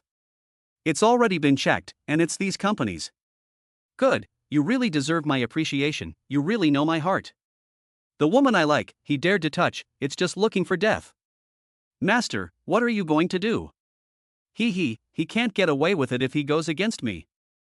Don't ask any more questions about this, just come over here and make me happy. The man was lying on a luxurious sofa with a cigar in his mouth, and his belt was already loose. A woman crawled over on all fours. Chapter 27, The CEO of Evergreen Company. Miss Lu, please come in. The CEO of Evergreen Company, Mr. Mo, said politely. Lu Wanqing looked around the office. It was over 100 square meters, with a bright coffee table, high-end leather sofa, and luxurious decorations that she had never seen before. Lu Wanqing suddenly felt a bit awkward. Thank you, Mr. Mo. She didn't know where to sit for a moment. Miss Lu, please sit here. Mr. Mo pointed to the most luxurious sofa in the hall and said politely. President Mo, you don't need to be polite. I can sit anywhere I like. This office is extraordinary. It should be the most important reception room in Evergreen Company. This sofa is the center of the reception room. Don't be polite, Miss Lu. Our trade cooperation with French companies depends entirely on you, Miss Lu. You are our honored guest at Evergreen Company. Please sit down. President Mo extended his hand and gestured for Lu to sit down. Lu Wanqing hesitated for a moment and sat down sideways. President Mo, you're really too polite. I'll just sit here for a while. You go ahead. I'm not busy right now, so I'll just stay here with Miss Lu. I don't know if Miss Lu would like coffee or tea? After Lu Wanqing sat down, President Mo sat across from her. I'm fine, just a cup of water will do. Lu Wanqing frowned in secret. She really didn't want to face this man alone. Today was really embarrassing. Soon, a beautiful secretary brought a cup of water and a cup of coffee. This secretary was tall, with a protruding chest and a round butt. She had a pretty face and stared at Lu Wanqing with vigilance in her eyes when she spoke. Thank you. Lu Wanqing nodded politely and her mouth twitched slightly. There was no doubt that this beautiful secretary was interested in President Mo and was jealous of her. After the secretary left, the large reception room was left with President Mo and Lu Wanqing. Miss Lu probably doesn't know my name yet. My surname is Mo and my given name is Fu Gue. My parents gave me this name because they were born in a rural area and came from a poor family. They hoped that I would grow up to be rich and powerful, so they gave me this name. Unfortunately, my parents were illiterate. Although the two characters Fu and Gue mean great wealth and great fortune, my surname is Mo, which should have been great wealth and great fortune. President Mo introduced his name, laughing. Lu Wanqing originally thought that the two of them sitting face to face would be very awkward, but she never expected that President Mo would talk and laugh so easily, quickly warming up the atmosphere and making them less formal. President Mo comes from a poor family, but he is young and capable, and he owns such an international trading company. I really admire and envy him. He is only 10 years older than me, but he owns such a company with a net worth of 50 million, while she is now struggling to make ends meet and has even arranged a blind date with a psychopath who was always on guard against her. Lu Wanqing had no strong impression of Mo Fuyu, having only met him once at the last celebration party. Now she couldn't help but compare him with Ji Shouhan in secret. Mo Fuyu was not as handsome as Ji Shouhan, but in terms of his speech, behavior, personality and temperament, he far surpassed Ji Shouhan. He was gentle and refined, and had a strong affinity for others. Unlike Ji Shouhan, he was a cold person who could never say more than one word, and would not even fart for half a day. What's more, President Mo is a normal man, definitely not a gay. Miss Lu is too kind. I'm just lucky. Miss Lu is 24 years old this year, more than 9 years younger than me. She has just graduated from university. Given time, her future achievements will definitely be greater than mine. Mo Fuyu said politely, and incidentally, he also reported his age. What does Mo Fuyu mean by this? Not only does he know my age, he also reported his own age. Is this a blind date? Lu Wanqing's heart stirred. After all, she was only a temporary translator, and she had no connection with Mo Fuyu. Today, not only did he come to her rescue, but the way he looked at her was always strange. President Mo, don't be so modest, and don't flatter me. I'm just an ordinary college student. I don't even have a stable job now. It's good enough to be able to support myself. I don't even want to be rich and powerful, and I dare not hope to have a company like President Mo's. Lu Wanqing slightly dodged the eyes of President Mo and took a sip of water. Miss Lu, don't be modest. I know you also come from a rural family with an average family background, but Miss Lu will definitely be rich and powerful in the future. Although I am a businessman, I have studied physiognomy and have secretly looked at Miss Lu's physiognomy. Mo Fuyu laughed. He can read physiognomy, but he can't read palmistry.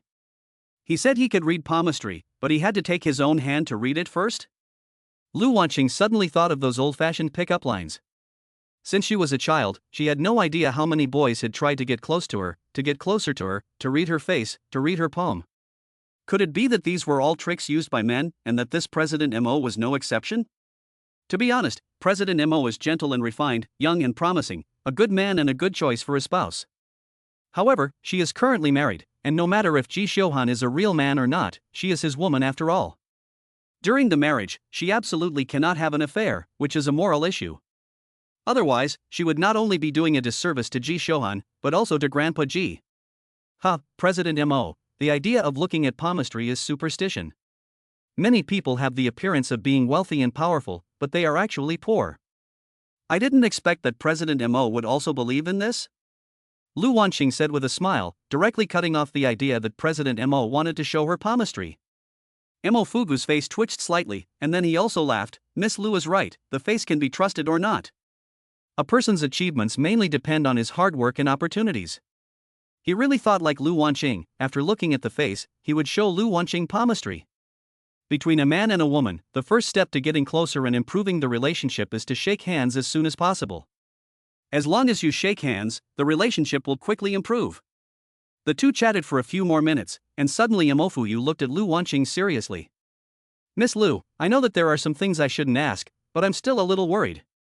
Lu Wanqing's face changed slightly, and she shook her head. President Mo, don't worry, I'll take care of those things. She had been worried that Imofuyu would ask her personal questions. Can you tell me who those people are and why they are looking for you? Imofuyu still insisted on asking. Those people are from my hometown.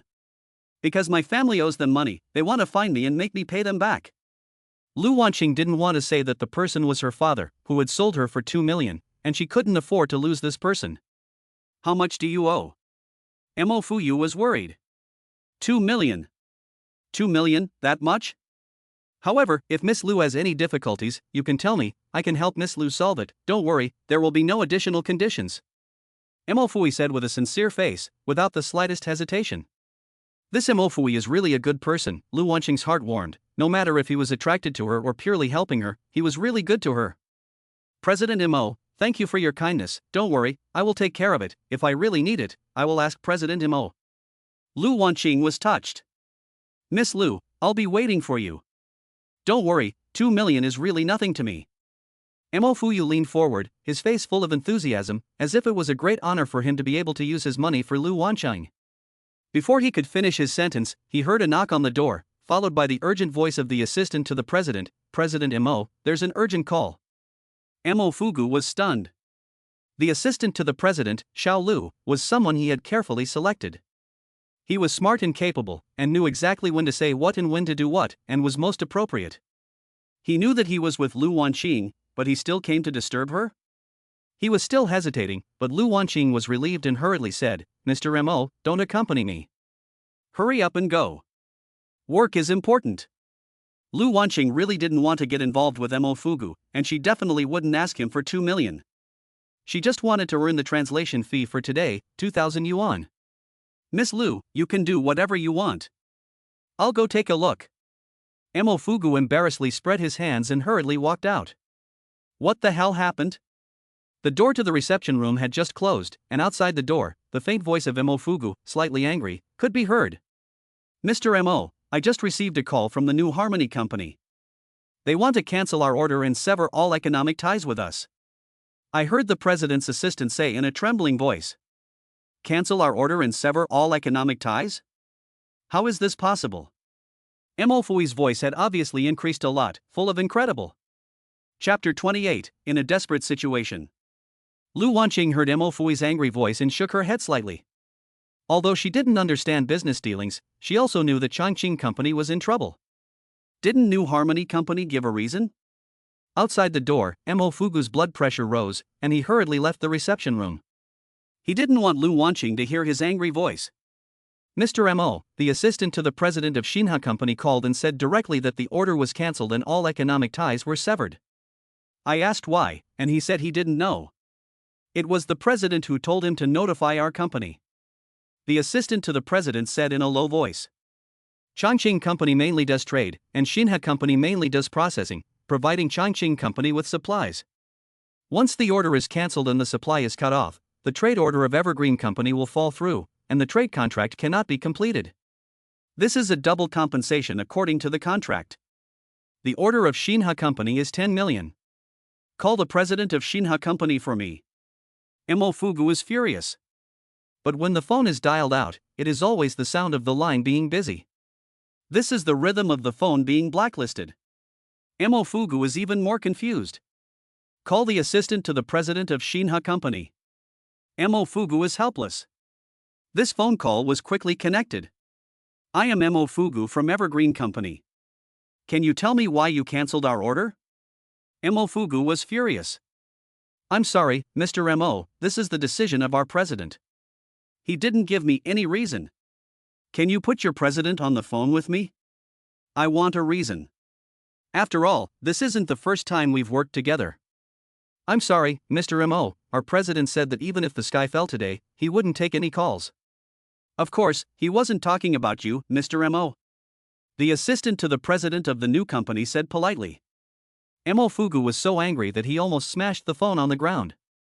It wasn't directed at him, Mo Fugu, so who was it directed at?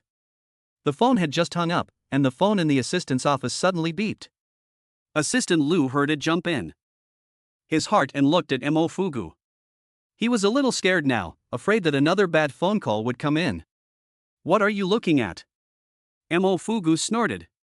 Assistant Lu hurriedly answered the phone. Hello, I am the assistant to the president of the company. All he heard was a soft female voice on the other end of the line, and it was from another company that they had business dealings with. It was Assistant Zhang. Hello, how are you? What can I do for you? Assistant Lu hurriedly smiled and said. This female assistant from the company, not only is she beautiful, but she has a better personality and speaks softly. She and Assistant Lu have the most contact, and the two of them get along well. Assistant Lu, I'm sorry, the president asked me to inform your company that only the female assistant Zhang from the company said softly, but her voice was different from usual, and Lu's whole body was sweating. Assistant Zhang, what did your CEO tell our company? He hurriedly asked. He really didn't want the same thing to happen again, and if something like this happened with the company again, it would really be the end of the world. I'm sorry, Assistant Lu, our CEO asked me to inform your company that the order is cancelled and there will be no further economic dealings. The stiff voice of Assistant Zhang came from the other end of the line. With a loud thud, the phone in Lu's hand fell to the ground. Although Mo Fugwa couldn't hear clearly, he saw Xiao Lu's pale face and felt a chill in his heart. A bad premonition came to mind. What happened to Chuani Company? Mr. Mo, Chuani Company is also going to cancel the order and cut off all economic ties with us. Xiao Lu shouted. Changqing Company is mainly engaged in trade. Canceling the order and cutting off the supply is cutting off the back door. The total value of Xinha Company is 10 million, and the total value of Chuani Company is 12 million. The cancellation of orders by these two companies is a disaster for the Young Evergreen Company. They are also going to cancel their orders? Cut off economic ties? Even the gentle and refined Mo Fugwa could not help but roar. Yes, Mr. Mo, that's what Assistant Zhang said. You can call them now and ask them why. Mo Fugwa was a little crazy. The phone was quickly connected, and all you could hear was the gentle voice of the assistant on the phone. I'm sorry, this is the instruction of our president. We haven't been given any reason. Call the president of Chuani Company. Mo Fugu said in a hoarse voice. However, like Xinha Company, the president of Chuani Company's phone was always out of reach. How could this be? What happened? Lu and Mo Fugu looked at each other, both angry and confused. Ding dong. Just when the two were confused, they heard the harsh ringing of the landline again. Lu looked at the phone in horror. The phone number displayed on the phone was that of another company they had worked with, Chuangmei Company, a subsidiary of the Ji family's financial group. He trembled and stretched out his hand twice, but he didn't dare to pick up the phone. I'll take the blame if the sky falls, what are you afraid of? Mo Fugu was furious. The call was quickly connected, and all he could hear was the cold voice of the assistant to the president of Chuangmei Company. I am from Chuangmei Company, and I am calling to inform you that the order from Changqing Company has been cancelled, and there will be no further dealings between us. Another company had cancelled the order. Xiao Lu was confused, and he shouted in a trembling voice, why cancel the order? Why cut off all dealings? However, there was only a dial tone on the other end of the line, and the call was disconnected. Behind Chuangmei Company is the giant JI Group, which is a channel that Changqing Company has finally opened up, hoping to be able to ride on the JI Group's coattails in the future. Unexpectedly, just after the second cooperation, Chuangmei Group cancelled the order and cut off economic ties. Standing behind Xiao Lu, Mo Fugu was feeling dizzy and almost fell to the ground. He sat down slowly on the chair, holding the table with his hands, and asked hoarsely, Chuangmei Company also cancelled the order and cut off the ties? He felt as if everything was a nightmare. After so many years, Changqing Company had just begun to take off under his full operation, but before it could fly, it was smashed down by a stick. The cancellation of orders and the severance of economic ties between the three companies was simply a disaster. The order value of Chuangmei Company was 20 million. If it could not provide the goods on time and complete the trade, it would have to compensate the other party 40 million, and with the other two companies, it would be 84 million. Chongqing Company had a total asset of only 50 million over the years, and it could not compensate even if it sold all its assets. Someone is trying to ruin him. Who is it? Who is it? Mo Fugu was pale and mumbled. However, in the midst of their panic, the telephone rang. Not only was Lu too scared to answer the phone, but Mo Fugu was also looking at the phone in horror. The number on the phone was from another company they worked with, Top Company. There was no doubt that this was also an attempt to cancel the order and sever economic ties with them. The ringing sound was so loud that the more he thought about it, the more anxious he became. Lu stretched out his hand twice, but didn't dare to pick it up. What's the matter with Top Company? Mo Fuyu reached out and picked up the phone, yelling at the top of his lungs. This is Zhao, the assistant to the president of Top Company. Our president has ordered me to inform you that the order is cancelled and there will be no further dealings. Zhao's cold voice came from the other end of the phone. Why? Tell me the reason. I am Mo Fuyu, the president of Evergreen Company. Mo Fuyu yelled angrily. I'm sorry, President Mo, our president didn't tell us any reason, just to inform you. Then, he hung up the phone. Mo Fuyu held the phone in his hand, like a sculpture. Chapter 29. You are a fox spirit. President Mo, don't be angry, sit down first, there must be a misunderstanding. Xiao Lu looked at Mo Fuyu's pale face and worriedly said. Someone must be behind me. Mo Fugu was sitting in a chair with Lu's support, his face gloomy. Yes, there must be a misunderstanding, as long as the cause is found, it will be resolved. Lu nodded repeatedly. Just as Mo Fugu was racking his brains, he heard the shrill ring of the phone again, and the number was from Wanong Company. There was no doubt that it was to cancel the order again. Hang up directly. Mo Fugu yelled. There were 6 companies that had placed orders, and 4 had been cancelled, leaving 2. Lu hung up the phone, and the two sat quietly. However, soon Lu's phone rang again, still from Wanhong. This is Lu, assistant to the president of Evergreen, what is it? Lu was also very angry now. Hello, Lu, our president has ordered me to inform you that the order from Evergreen has been cancelled and there will be no further business dealings. Thank you. Then Lu heard the hurried voice of the assistant to the president of Wanhong, and then the phone was hung up. At 10:30, the representative of the French company was coming to continue to expand the scale of trade. But now, 5 out of 6 companies have cancelled their orders, which means that Evergreen has no supply at all. How can we expand trade and further expand the French market? The space is like solidified. However, the inopportune and harsh sound of the phone rang again. Sure enough, it was the last company's phone, and it was to cancel the order again. Mo Fugu was already in a state of madness. Without waiting for Lu to make a move, he grabbed the phone and yelled, "Cancel the order, right? Cut off all economic ties, right? You don't need to notify us at all, we already know." After a moment of silence, a woman's voice came through the phone. So, you at Evergreen already know? That's great, I don't need to explain anymore. Then the phone hung up. Explain your mother. Which company explained? Mo Fugu has gone out of anger. Our Evergreen Company is finished. Chuangmei Company, Xinhe Company, Xuani Company, they all cancelled their orders? No longer cooperate with our company?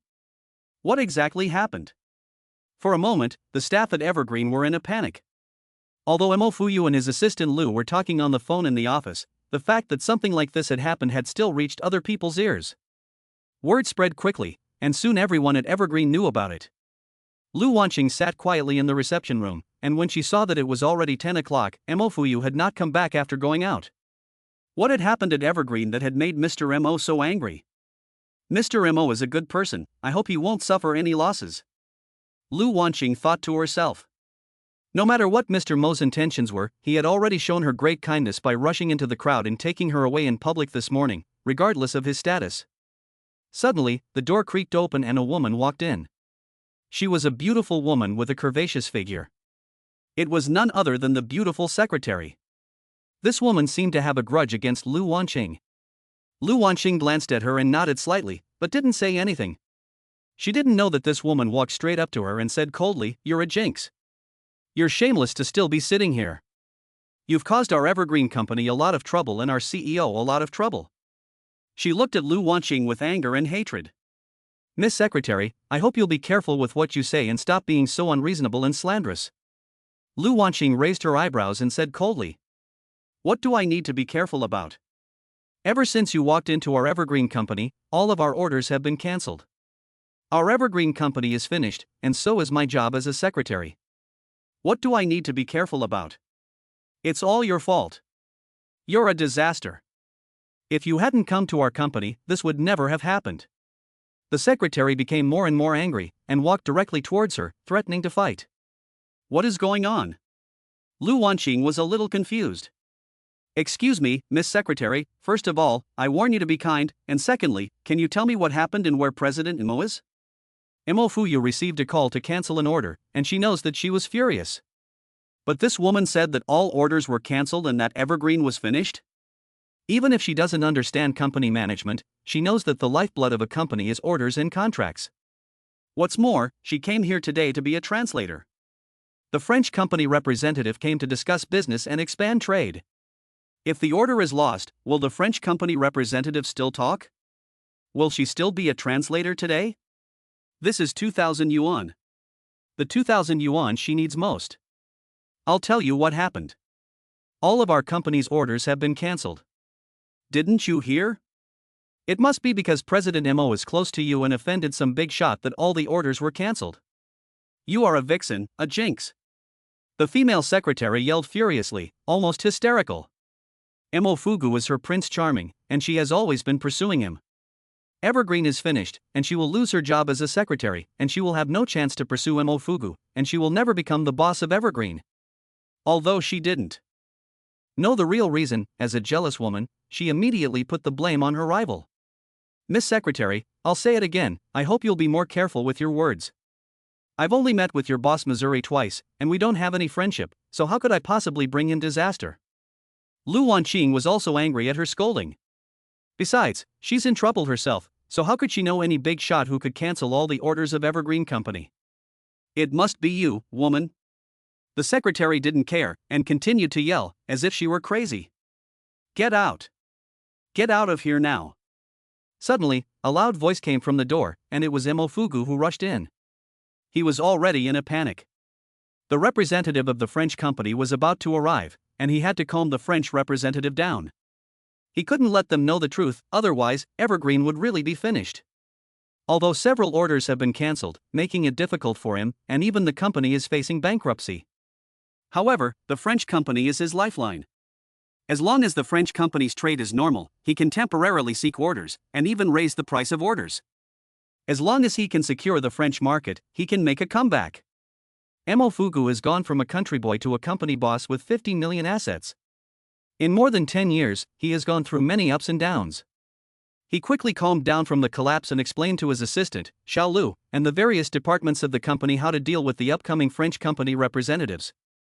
He was in a hurry to make arrangements, but he didn't expect to hear the female secretary's desperate voice through the reception room and directly kick the door in. Mr. Mo, I am worried about your female secretary." Looking at the furious Mo Fugu, his face changed color. "I don't need you to worry. Get out now," Mo Fugu said coldly. The female secretary's eyes turned red and tears flowed down, but she obediently backed out. "Mr. Mo, what happened? Is it because I brought you bad luck?" Lu Wanqing looked at Mo Fuyu with a face full of apologies. "Miss Lu, this has nothing to do with you. Evergreen Company will never fall. If the order can be cancelled, I can seek a new company to sign," Mo Fuyu said in a deep voice. Chapter 30. Mr. G is jealous? "Mr. Mo, all the orders have been cancelled? What about the representative of the French company?" Lu Wanqing asked weakly. She really didn't want a good person like Mo Fugu to fall. Besides, she wanted to earn another 2,000 yuan today. If all the orders were cancelled, then there would be no need for the French company representative to receive her, and her 2,000 yuan would be gone. What if it's cancelled? If I can cancel it, I can seek other companies to sign it. I, Mo Fugu, can start from scratch and will never fall easily. As for the French company today, everything is as usual, and we will continue to negotiate. Emofugu seemed to see Lu Wanqing's worries, and he was both happy and grateful. Of course, he didn't know that although Lu Wanqing was worried about his company, she was more worried about her 2,000 yuan translation fee. I believe that Mr. Mo will definitely overcome this difficulty, and Evergreen Company will definitely continue to develop smoothly. Lu Wanqing was very happy and also appreciated Emofugu's perseverance. Don't worry, I will definitely not fall. My promise to you is still valid. As long as you need it, I can help you with 2 million at any time. Emofui was even more excited when he saw Lu Wanqing's admiring gaze. Mr. Mo, I believe in you, and I thank you. I will also serve your company well today. Lu Wanqing said it was impossible not to be moved. Evergreen Company has reached this point, and this man still mentioned the promise he just made. Mr. G, how did Evergreen Company's president, Emofui, offend you? Are you really going to ruin Evergreen Company? Not giving him a chance to survive? G's Foundation, President's Office, Zhou Changjie suddenly asked. He has been full of questions since this morning. Who is that woman? Why has he never heard of Ji Shouhan mentioning her? It is because of that woman that the cold as ice mountain Ji de president actually disregards the interests of the company and cancels the Evergreen Company order. He also received a tip that not only was their company, Chuangmei, but all of Evergreen's orders were cancelled. This came as a big surprise to Zhou Renjie. He knew his classmate and good friend best, and he knew that unless it was a matter of revenge for killing his father or stealing his wife, he would not have acted so decisively. Shut up. If you're not busy, go clean the toilets now. Ji Shouhan rolled his eyes. How could he say anything about this? His wife was saved by someone else, but instead of being grateful, he wanted to fight. Mr. Ji, you should forgive people when you can. It's fine that you cancelled the order for Chuangmei Company, but there's no need to cancel all of their orders. Zhou Renjie shrunk his head and continued to persuade him. What, all of the orders for Chongqing Company have been cancelled? This came as a big surprise to Ji Shouhan, who was stunned for a moment.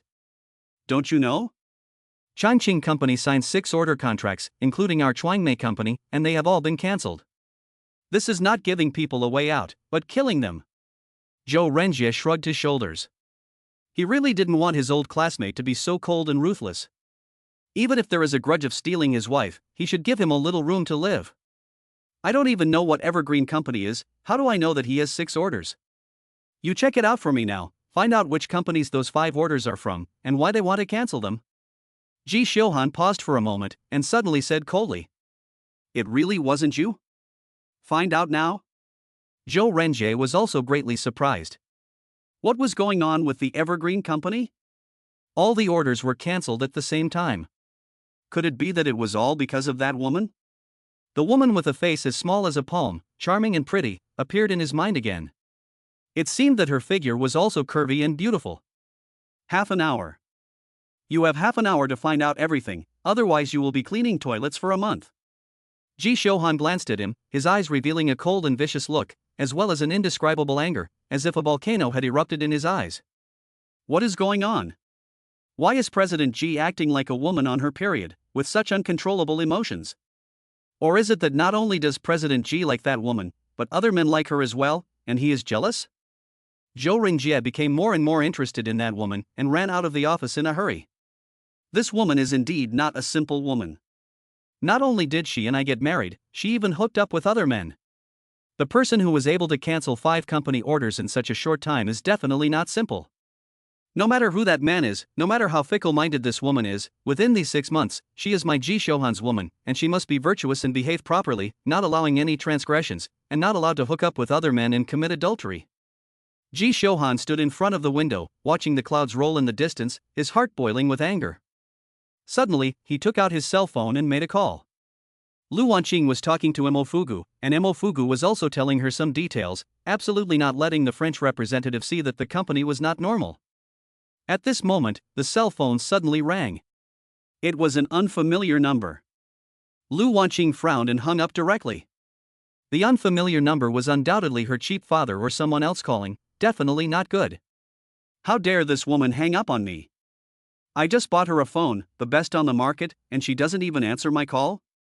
Ji Shouhan looked at the phone hanging up and was stunned for a long time, then dialed out again. Using the phone he gave her to hang up on him, does this woman really not think she exists? Ji Shouhan didn't know that Lu Wanqing hadn't used the phone he bought her at all, but had spent over 900 renminbi on a cheap one. The phone rang again, and Lu Wanqing looked at it. It was the same unfamiliar number. "Miss Lu, you should answer it," Mo Fugu said with a smile. He thought that Lu Wanqing was deliberately not answering the phone to avoid affecting their communication. Lu Wanqing frowned and decisively hung up the phone again. "This is an unfamiliar number. I don't know who it is." But just as the phone hung up, the phone rang again, and it was the same number. That person was persistent, which made Lu Wanqing very annoyed. She didn't know that on the other end of the phone, President Ji was already furious and was about to smash the phone. This woman, knowing my phone number, deliberately didn't answer, must be with the president of Chongqing Company, doing something that can't be told. Ji Shouhan directly filled in many unsightly images in his mind. "You answer it, no matter who it is. I'm here, I won't let you get hurt." Mo Fugui now also realized that Lu Wanqing didn't answer the phone because she was worried that the gang would harass her. Lu Wanqing's heart warmed. She had never had a man care about her so much. Lu Wanqing nodded and thanked Mr. Mo. She answered the phone directly. As soon as the phone was connected, she heard a cold and angry voice on the other end. "Lu Wanqing, why didn't you answer my call? What are you doing now?" It was actually Ji Shouhan's voice. Lu Wanqing was stunned for a moment, and she couldn't quite wrap her head around it. It was only after a long time that she said softly, "It's you. I didn't know it was your phone number. What's the matter? Anyway, this man is my legal husband. I want to know who you are with and what you are doing." I only heard Ji Shouhan's voice getting more and more agitated. "Who am I with? Is it important?" Lu Wanqing was stunned and even more unable to react. "Of course it is important. Are you with a man? What are you doing?" I only heard Ji Shouhan's voice getting more and more cold. "Is he jealous? Doesn't he dislike women? Doesn't he dislike me?" Lu Wanqing was even more confused. "Yes, I am with a man. What are we doing?" "Nothing, just working." "Working, understand?" Lu Wanqing frowned and whispered, of course, he wouldn't say anything nice to Ji Shouhan, this man can't be spoiled. "Working? What kind of work can you do with a man?" "Mr. Ji, you wouldn't be so arrogant just because you are a company executive, would you? You don't think I live on air, do you? Of course I have to work. How else can I support myself? Do you think I can live off you? How much do you pay me a month?" Lu Wanqing's temper flared up.